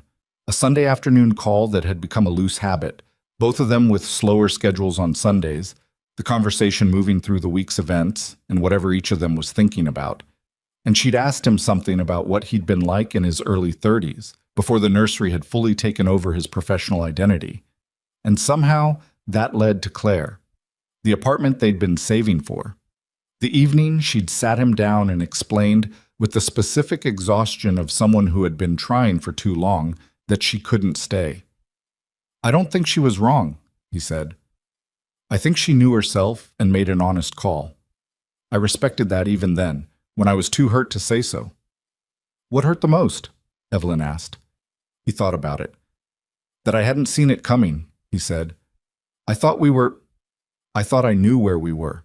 And then I found out I'd been reading something wrong for a long time, and I couldn't figure out what I'd missed, and I spent a long time trying to trace back to the point where I should have known. He paused. I never found it. I don't think there was a clear point. I think it was gradual, but I stopped trusting my own read of situations for a while after that. Is that why you were in the parking lot for 5 minutes? She said. He was quiet for a moment. He hadn't connected those things explicitly. Maybe, he said. Probably. For what it's worth, she said, I think your read of situations is quite good. You caught that I hadn't told you about Petra before I'd figured out how to tell you. That's different. Is it? He sat with that. I think I was more alert to the possibility that someone wasn't telling me everything, he said. After Claire. Not suspicious. Just paying closer attention. That's not damage, she said. That's information. Sometimes it feels like the same thing. It isn't, she said simply. Damage makes you worse at things. Being more alert doesn't make you worse at anything. It just means you're paying attention. He looked at the ceiling of his kitchen. I haven't talked about this to many people, he said. I know, she said. I can tell. Does that... He stopped. Does it change anything for you? Knowing it's still something I carry? Everyone carries something, she said. The question is whether they know what they're carrying and why. A pause. You know, that matters more than what it is. He breathed out slowly. You're very good at this, he said. At what? At saying the thing that makes the weight lighter without pretending the weight isn't there. She was quiet for a moment. That's the kindest thing anyone has said to me in a very long time, she said. It's just true. I know, it's still kind. Christmas came and went with its usual organized chaos. Rosie's school concert, at which she played a recorder with fierce commitment, if not consistent accuracy. A family dinner at Beth's that lasted 4 hours and produced leftovers for the rest of the week. The nursery's quiet between holiday stretch when Landon caught up on everything he'd been deferring since October. He and Evelyn exchanged gifts simply. She gave him a book, A History of American Botanical Gardens, dense and specific and exactly right. He gave her a small lemon tree, a Meyer from his own stock, repotted into something nicer than the nursery's standard plastic, with a handwritten note about its care requirements that he'd written and rewritten twice because the first version was too technical and the second was too brief. She texted him a photograph of it on her windowsill next to the plant he'd repotted in November. Company, she'd written. He'd looked at that photograph for a longer time than was strictly necessary. New Year's came. Rosie stayed up until midnight for the first time, a thing she had lobbied for extensively and which Landon had agreed to on the grounds that she would probably fall asleep by 10:30. She did not fall asleep by 10:30. She was awake and alert and entirely insufferable in the best way until 12:02, at which point she announced she was tired and went to bed with the satisfaction of someone who had achieved a goal. Landon sat alone in the kitchen after she went up, the house quiet, the new year a few minutes old. He picked up his phone. He almost called Evelyn. It was past midnight. She was probably asleep. He didn't want to wake her. He held the phone and thought about what he would say if he did call, and what he arrived at, circling through all the possible framings, was something very simple. He typed it instead. Happy New Year. I'm glad it's the same year as you now. He sent it before he could think about whether it was too much. 3 minutes later, his phone lit up. I was awake, she'd written. 4 in the morning is a habit. Midnight is easy. A pause, then, Happy New Year, Landon. I'm glad too. He set the phone face down on the table and sat in the kitchen of the house that had been quiet for too long and thought about the difference between the weight of an evening and the warmth of one. It was January. The year was new. Outside, the property was frozen and still, the greenhouse lights burning amber in the dark, everything in it carefully tended, protected from the cold, patient. He had never, in his life, been particularly patient. He'd been diligent, consistent, responsible, but patient, the real kind, the kind that meant trusting something to become what it was going to become without forcing the timeline. That had always been harder. He was working on it.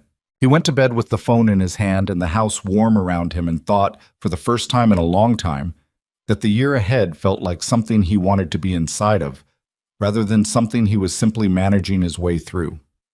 That was enough for a January midnight, more than enough. It was the most that something had been enough in years. January in that part of the country had a specific quality that Landon had spent 35 years learning to read. Not the dramatic cold of places farther north, but a persistent, settled gray that sat over everything for weeks at a time, like a held breath. The nursery was quiet, the greenhouse held, the citrus was doing fine. He and Evelyn had fallen into a rhythm by then that felt less like something they were building and more like something that had always been there, waiting to be found. Sunday phone calls, dinners on Wednesday evenings when her schedule allowed. The occasional Saturday at the nursery when she had a reason to come by that was sometimes professional and sometimes not, and neither of them was pretending anymore about which was which. Rosie had developed her own relationship with Evelyn that existed independently of Landon's, which was the thing he hadn't anticipated and which moved him more than almost anything else about the whole situation. It wasn't a performed relationship. Rosie didn't do performed. It was the simple, matter-of-fact connection that happened when a child decided someone was worth paying attention to and then paid attention to them. Evelyn had started texting Rosie occasionally, not through Landon, directly, on the tablet Rosie used for school, which had a messaging app Landon had set up for family communication. The texts were specific. A photograph of an interesting soil sample from a project site, with a one-line explanation. A link to a video about a vertical garden installation in Singapore. A question about the seed packets Rosie had reorganized at the nursery. Did you end up reorganizing by family or by growing season? Rosie had answered, both. I made a cross-reference chart. Evelyn had replied, of course you did. Landon had seen this exchange by accident on the tablet Rosie had left open on the kitchen table, and he'd stood there reading it for a moment with a feeling in his chest that he didn't have an easy word for. Not quite pride, not quite gratitude. Something more like the specific relief of watching two people you care about find each other on their own terms, without you managing it. He hadn't said anything to either of them about it. Some things were better left to grow without commentary. The conversation that changed everything happened on a Tuesday in February, which was not a day either of them would have predicted for it. Landon had driven out to look at a potential nursery expansion site, a parcel of land adjacent to his property that had come available after the grain operation that leased it had decided not to renew. He'd been thinking about it for 2 months, running numbers, trying to decide if the timing made sense or if he was letting optimism outpace practical judgment. He was standing in the middle of the parcel, in the cold, looking at dormant farmland that could be growing space if he made the right decisions, when Evelyn called. Where are you? She asked, because he'd answered with wind noise and she'd heard it. Standing in a field, he said. Thinking about buying it. Is it the parcel next to the nursery? You knew about it? You mentioned it in passing 3 weeks ago. I've been waiting for you to say more about it. He looked at the land around him. Flat, dormant, the soil probably exhausted from years of grain production, but remediable. He'd done harder remediations. I don't know if the timing's right, he said. What would make the timing right? More capital cushion than I have. Better certainty about the next 2 years of revenue. He exhaled. The usual things. Those things are always true, she said. There's never a perfect time to expand. I know, I tell my clients that. He looked at the tree line. It's different when it's your own money. Yes, she said. It is. A pause. Can I ask you something unrelated? Sure. Are we... She stopped, which was unusual. Evelyn didn't stop in the middle of sentences. I've been trying to find the right way to ask this for a few weeks. He felt something shift in his chest, not dread exactly, more like the heightened attention of a person who understood that something important was about to be said. Just ask, he said. Are we moving towards something, or are we... She paused again. I'm not asking for a label. I'm asking whether you want this to keep becoming what it's becoming or whether you're comfortable where it is. The wind moved across the open field. He was standing in February farmland asking himself a question he'd been circling for 3 months without landing on. "Why are you asking now?" he said. "Because I'm 65, she said, without bitterness. Just the plain fact of it. I don't have the luxury of indefinite patience, and I realized I'd been giving you time without telling you that I was giving you time, which is its own kind of dishonesty." He was quiet. "I don't want you to answer because you feel pressured," she said. "I want you to answer because you actually know." He looked at the dormant field. He thought about January midnight texts and repotted lemon trees and a woman who had drafted a letter about permeable pavers for a tree she'd never seen. He thought about the drawer in his kitchen. He thought about the specific quality of the evenings now versus the evenings 4 years ago. Not dramatic contrast, just the difference between a room with the heat off and a room with the heat on. "I'm moving toward it," he said. "I think I've been moving toward it since October. I've just been—" He stopped. "Scared," she said. "Careful," he said. "There's a difference." "Is there?" He almost smiled. She'd turned his own line back on him. "In this case, they're about the same," he said. "But yes, I'm moving toward it. I want to keep moving toward it." The silence on the line was the warmest silence he'd experienced in years. "Good," she said. "I'm glad we said it." "Me too." He looked at the land around him one more time. "I'm going to buy the field." "I know," she said. "You decided 20 minutes before you called me. You were just giving yourself time to argue against it." He stood in the February cold and laughed. A real one. The kind that came from somewhere undefended. "You pay too much attention to people," he said. "It's a professional requirement that became a habit," she said. "You told me that was unusual, not unsettling." "Still true on both counts," he said. He bought the field in March. The paperwork took longer than the decision. Spring came in that slow, incremental way it did. A degree at a time, a week of mud. Then one morning when he came out at 5:30 and the air smelled different, actually smelled like something, again, instead of just cold, and he stood outside the greenhouse door for a moment, just breathing it. The expansion planning consumed most of his mental bandwidth through March and April. Soil remediation assessments, infrastructure plans, conversations with his bank about financing, conversations with his part-time employees about what expanded operations would mean for their hours. He was busy in a way that had purpose running through it rather than just necessity, which was a different kind of tired at the end of the day. Evelyn was busy too. A large municipal project in the mid-Atlantic region that was in its final and most chaotic phase. The kind of project where everything that could have been resolved earlier was now being resolved at once under deadline pressure. She called from job sites. She texted at odd hours. Once she called at 6:30 in the morning because she'd been awake since 4 and wanted to talk through a design decision before her 7 o'clock site meeting, and he'd been in the greenhouse already and talked her through it with one hand on the irrigation controls and one hand holding his phone. "You're better at this than my actual consultants," she said afterward. "You're paying your consultants too much," he said. "Probably," she said. "I'll see you Saturday." It was in one of those ordinary exchanges, a Saturday visit, a walk through the new parcel where the first round of soil remediation had begun. Evelyn in boots she'd started keeping in her car for nursery visits, that Rosie asked the question that had been coming for a while. She'd been walking with them, which she sometimes did on weekend mornings, asking questions about the soil work and the cadence she applied to learning anything new. Rapid, linked, unrelenting. Landon had been answering. Evelyn had been adding things when she had something specific to contribute, which Rosie had come to understand was how Evelyn operated, and which she respected. They'd reached the far end of the parcel, where the old fence line marked the property boundary, and Rosie had stopped walking and looked at both of them. "Are you two together?" she said. The directness of it landed in the air between the three of them.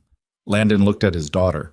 She was looking at him with the clear, patient expression she got when she was asking something she'd been thinking about for a while and had decided it was time to just ask. He looked at Evelyn. Evelyn looked back at him without rescue or interference, She was, he had learned, constitutionally opposed to rescuing people from conversations they needed to have. Yes, he said. We are. Rosie looked at Evelyn. Do you like my dad? Very much, Evelyn said, without hesitation. Does he make you happy?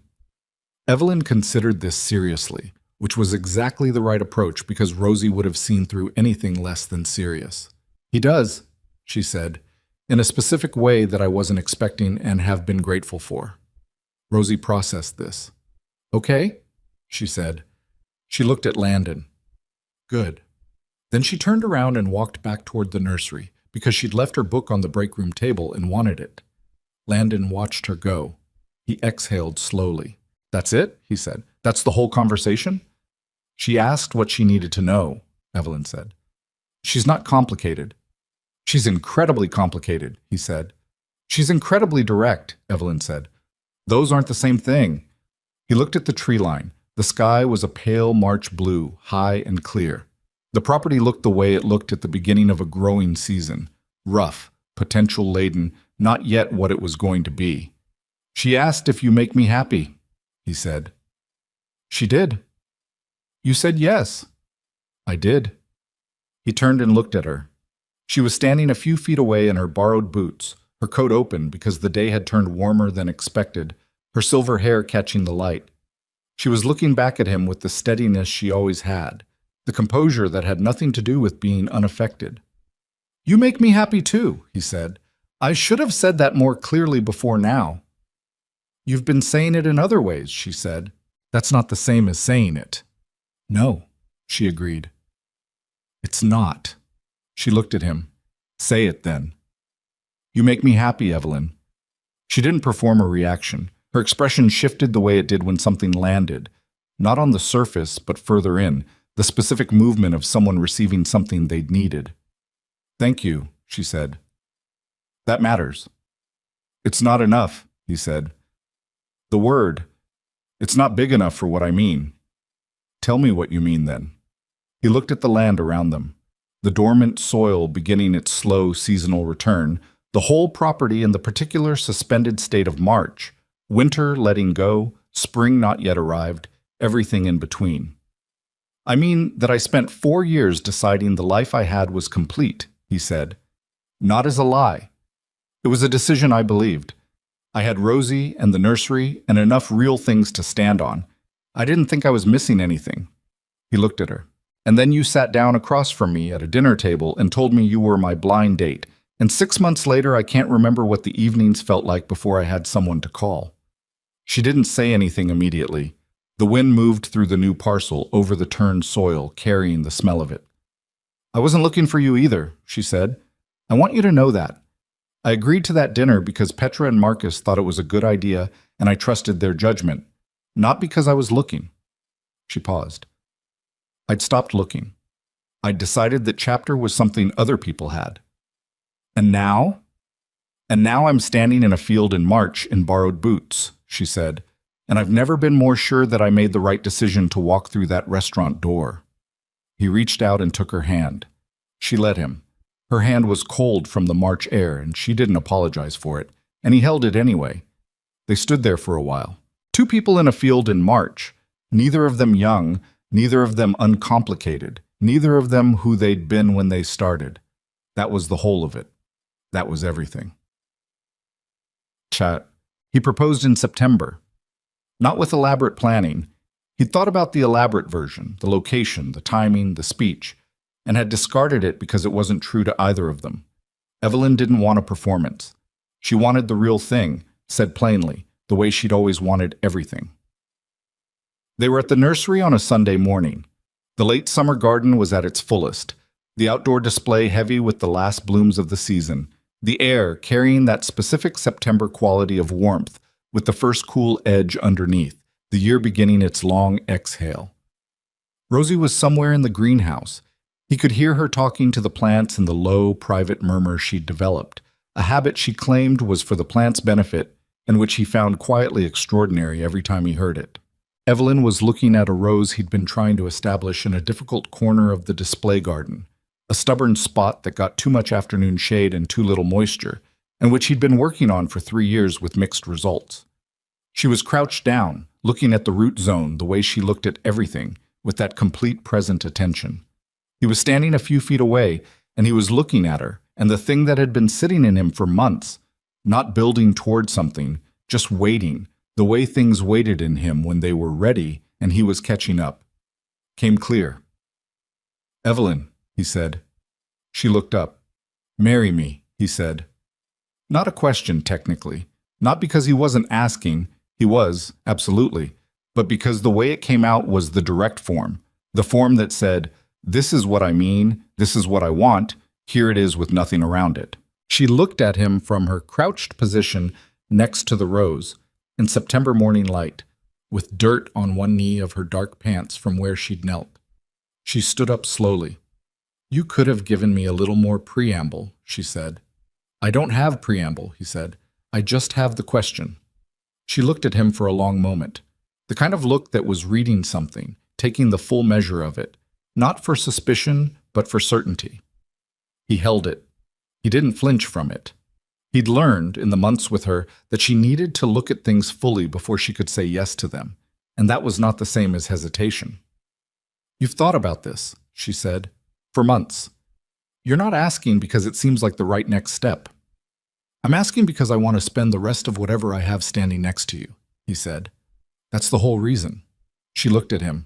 The September light was doing what September light did, golden and slightly slanted, the way it got when the year was turning. "Yes," she said. Just that. The same way she'd said most of the important things.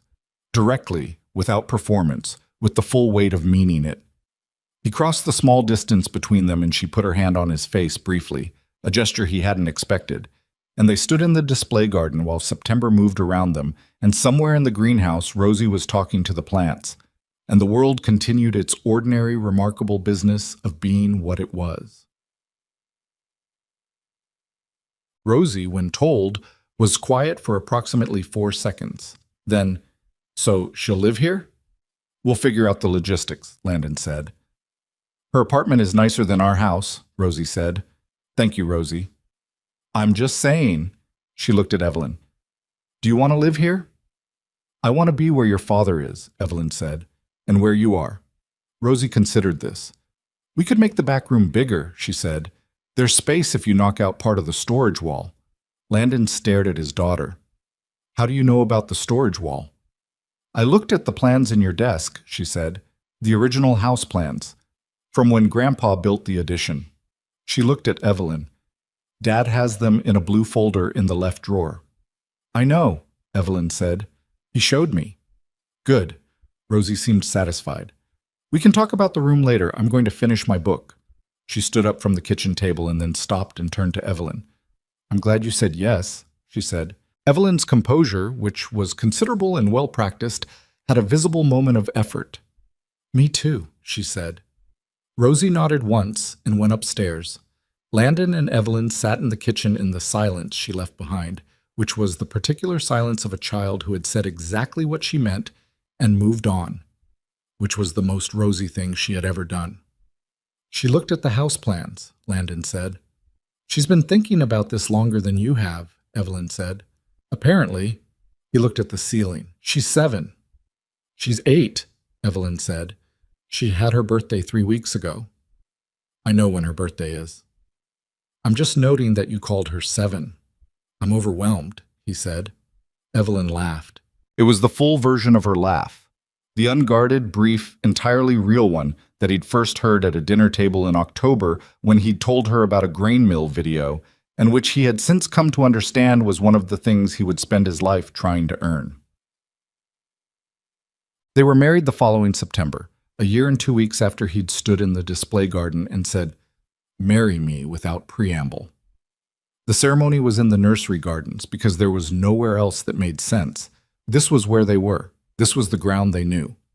Evelyn had involved herself in the garden design with exactly the level of professional opinion that Landon had expected, and which had produced exactly the friction and ultimate improvement he'd also expected. They'd argued about the arrangement of the perennial border for 2 weeks before arriving at a compromise that was better than either of their original positions, which was how most of their disagreements went. The day was warm in the particular way of a September that had remembered to be summer for one more occasion. About 40 people, family, close friends, a handful of colleagues from both their professional lives who had become genuinely part of things rather than just peripheral presences. Marcus, who was insufferably pleased with himself all day and didn't bother to hide it. Beth, who cried twice before the ceremony and once during and was unapologetic about all three. Petra from the planning office, who had been quietly responsible for the whole thing in ways she'd never fully be credited for. Rosie stood beside them during the ceremony. She'd chosen her own dress, a deep green one, her decision entirely, and she stood with the specific composure of someone who understood the weight of an occasion and had decided to honor it by being fully present rather than performing. She held the ring for Landon. She'd practiced the timing twice the night before, which he'd asked her not to make a big deal of, and which she'd made a precise and efficient deal of regardless. The vows were not elaborate. Landon had written his. He was not a person given to poetic expression, and he didn't pretend to be. What he said was simple and specific and true, the way he tried to make all the important things. I spent 4 years thinking that who I was complete, he said. I had everything that mattered, and I wasn't looking for more. And then you sat down across from me at a table and said 4 words, and I spent the next year finding out that complete and whole are 2 different things. He looked at her. You made me whole. I don't know another way to say it. Evelyn had not written her vows ahead of time. He knew this because she'd told him, and when he'd asked why, she'd said, "Because I don't know what I'll want to say until I'm standing there saying it."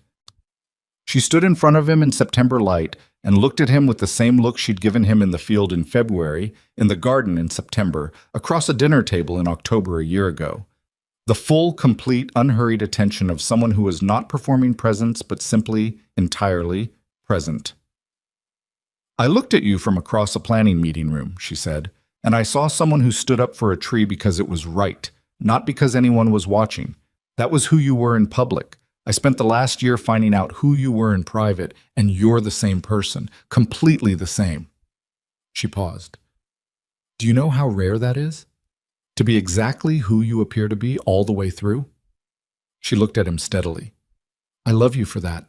I love you for Rosie, and for the nursery, and for answering my calls at 6:30 in the morning without complaining. I love you for telling me I should have told you about Petra and being right. I love you for buying that field when everyone said the timing wasn't right.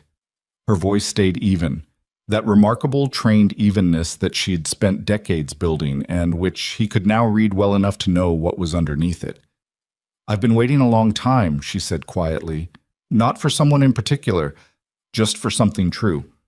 I'm grateful it turned out to be you. He didn't trust himself to speak for a moment. Rosie, beside him, reached up and took his hand. He held it. Plus, they moved through the afternoon and into the evening.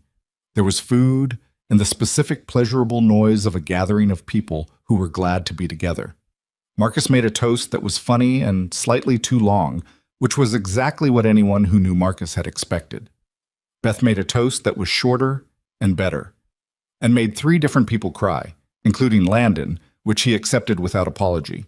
Rosie ate an enormous amount of cake with the methodical commitment she brought to tasks she'd decided were worth doing thoroughly. Evelyn moved through the evening the way she moved through everything, present, unperforming, genuinely glad rather than performing gladness. She talked to everyone who came to talk to her, and she did it without the vaguely distracted quality that people sometimes had at their own events, the sense that they were always half somewhere else. She was there. She was there the whole time. Landon watched her at various moments through the evening and felt the strange doubled sensation of seeing someone you loved in a context that still had the capacity to surprise you. The delight of realizing, again and again, that the person was more than any single thing you knew about them. Near the end of the evening, when most of the guests had gone and the caterers were moving quietly through the garden picking up, Landon found Rosie sitting on the low stone wall at the edge of the ceremony space, her green dress slightly grass-stained, her shoes off, looking at the greenhouse lights at the far end of the property. He sat down beside her.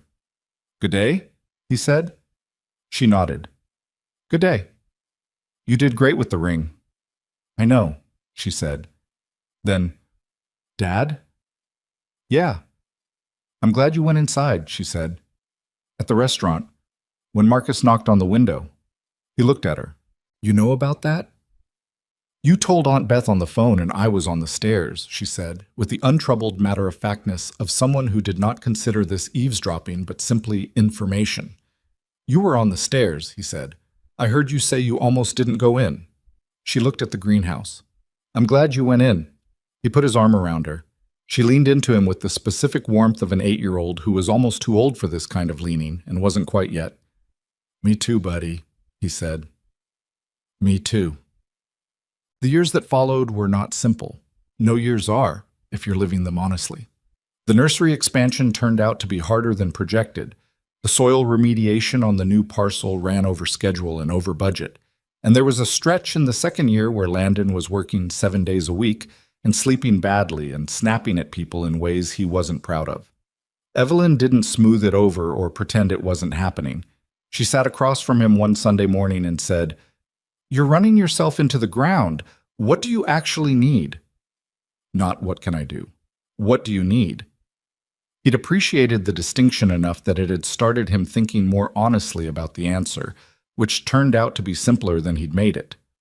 Her company went through a painful board restructuring in the third year of their marriage that she hadn't entirely seen coming, and that cost her 2 people she'd trusted for over a decade. She came home from a particularly brutal board meeting and sat in the kitchen and was quiet for a long time. And he made dinner without asking if she wanted to talk. And they ate, and eventually she talked. Not because he'd asked her to, but because he'd made the space for it and waited. Rosie turned 12, and then 13, and the specific physics of adolescence arrived in their household with all the attendant disruption that entailed. A year of particular friction between Rosie and Landon that Evelyn navigated with the careful neutrality of someone who understood her exact role, which was not to parent Rosie, but to be consistently present in a way that Rosie could lean on when she chose to. And Rosie did choose to eventually, in the sideways way that teenagers chose things, coming to talk to Evelyn about things she couldn't bring directly to her father yet, testing them out first in a space that felt slightly less loaded. He saw this happening and let it. It was the most he'd ever had to trust anything, letting that process move at its own pace without interfering. He wasn't always graceful about it. There were evenings when he had to actively resist the instinct to be present in conversations that weren't his yet. Evelyn noticed when he was struggling with it and never commented directly. Just occasionally put her hand on his arm in passing, a small specific pressure that said, "I know, and you're doing okay." He wasn't always doing okay, but he was doing. 5 years into their marriage, on a Tuesday morning in October, the 5-year mark, more or less, of the dinner at Carver and Reed, Landon came downstairs at 5:45 to find Evelyn already at the kitchen table. She was awake at 4 most mornings. He'd never fully adjusted to this, but had fully accepted it, which were 2 different things. Sometimes she was in the living room reading. Sometimes she was at her desk working. That morning she was at the kitchen table with a cup of coffee and the folded menu from Carver and Reed sitting in front of her. He stopped in the kitchen doorway. She looked up. She looked at the menu. She looked back at him. "I was looking for the rubber bands," she said. "They're in the back of the drawer," he said. "I found those." She looked at the menu again. "I also found this." He came and sat down across from her. The kitchen was quiet in the early morning way it was always quiet. The house settling, the day not yet started, everything held in the suspended quality of the hour before things began. He looked at the folded menu on the table between them. "I keep meaning to put it somewhere more intentional," he said. "I never do." "I think the drawer is the right place for it," she said. "It's where the real things go." He looked at her across the table. The kitchen light was the low, warm kind of 5:45, and she was 69 years old, and she was looking at him with the same look she'd been giving him since the beginning. The full, complete, unhurried one. The one that never managed itself. She reached across and set the menu flat between them. "I'm your blind date," she said. 4 words. The same 4 words. The ones she'd said across a restaurant table 5 years ago to a man sitting with a menu in his hands, wondering what had happened to the evening he'd expected. He felt them the same way he'd felt them then. Not predictable, not worn smooth by repetition, but alive. the way the true thing stayed alive. "I know," he said. "Do you know what I saw across that room at the planning meeting?" she said. "Before any of it. Before the dinner. A man arguing about a tree. A man who said the true thing in a room full of people who were preparing to say the convenient thing," she said. "I saw someone who couldn't make himself not say the true thing. And I thought," she looked at the menu, then back at him. "I thought, that person is going to be hard to know well, and also that it would be worth it." "Was it worth it?" he said. She looked at him steadily. The kitchen was warm. Outside, October was doing what October did in this part of the country. The particular turning of it, the color change happening in the trees along the property line that he'd planted 18 years ago, when he'd first taken over the nursery and decided the road-facing edge needed something permanent. "Every single day," she said. He reached across the table and covered her hand with his. They sat in the kitchen as the morning came in, the light changing slowly the way early light did, the house coming to life around them. Somewhere upstairs, the particular thud of a teenager's alarm, the specific sequence of sounds that meant Rosie was starting her day. The folded menu sat between them on the table. Still there. Still folded twice, slightly worn at the creases now, the paper soft with years of being handled and returned. He should have framed it, people had said. He should have done something meaningful with it. But this was what it meant, that it was in the drawer with the real things, the batteries and the rubber bands and the birthday candle Rosie had wanted saved because she liked the color of it, that it came out sometimes and sat on the table between them, that it went back in the drawer when the morning moved forward. The real things didn't need frames, they just needed to be kept. There is something people get wrong about late love. Love that comes when you've already lived a significant portion of your life, when you've already made your shape in the world and built your habits and learned what you can and cannot do without. People treat it as a second chance, a consolation, a grace note added to a story that was otherwise complete. It isn't that. It's something harder and more precise than that. Late love asks you to change at an age when changing is genuinely difficult. Not impossible, but costly in ways that early love doesn't require. Because early love is partly the willingness to be formed, and late love is the willingness to reform. To take a self that has been set by years and decisions and losses and accommodate someone else inside it. Not replace what was there. Not start over. Accommodate, which means making room, which means accepting that the room you thought was full was not. Landon Pierce had decided his life was complete. That wasn't a lie or a defense mechanism. It was a genuine assessment, arrived at honestly after years of honest living. And it was also not true. Not because his life was lacking, but because complete and whole are different things, and he'd only been one of them. Evelyn Ashcroft had spent 22 years building something real and significant and true, and had allowed herself, somewhere in the building, to believe that was enough. Not as self-deception, as a decision made in the absence of evidence to the contrary. And then a man stood up in a planning meeting room and said a true thing without looking to see if anyone agreed, and she'd thought, I'd like to know that person. The bravest thing she did was walk through the door of that restaurant. Not because she was afraid, she wasn't, especially, but because she was 65 years old and she knew that walking through that door was choosing to want something again, and wanting things at 65, when you know exactly how much wanting costs, takes a specific kind of courage that has nothing to do with fearlessness. The bravest thing he did was not drive away. That's what Landon thought about sometimes, on ordinary mornings. The arithmetic of it. 4 minutes. The window of a parking lot. Marcus's knuckles on the glass. The difference between the life that had been, which was real and good, and the life that became, which was also real and also good, and also contained more than he'd allowed himself to expect. He thought about how close it had been. He thought about it without anxiety, without the retroactive vertigo of near misses. He thought about it with the clear-eyed gratitude of someone who understood that most of the significant things in a life are accidental, and the work isn't avoiding the accidents, it's being awake when they happen. Be awake.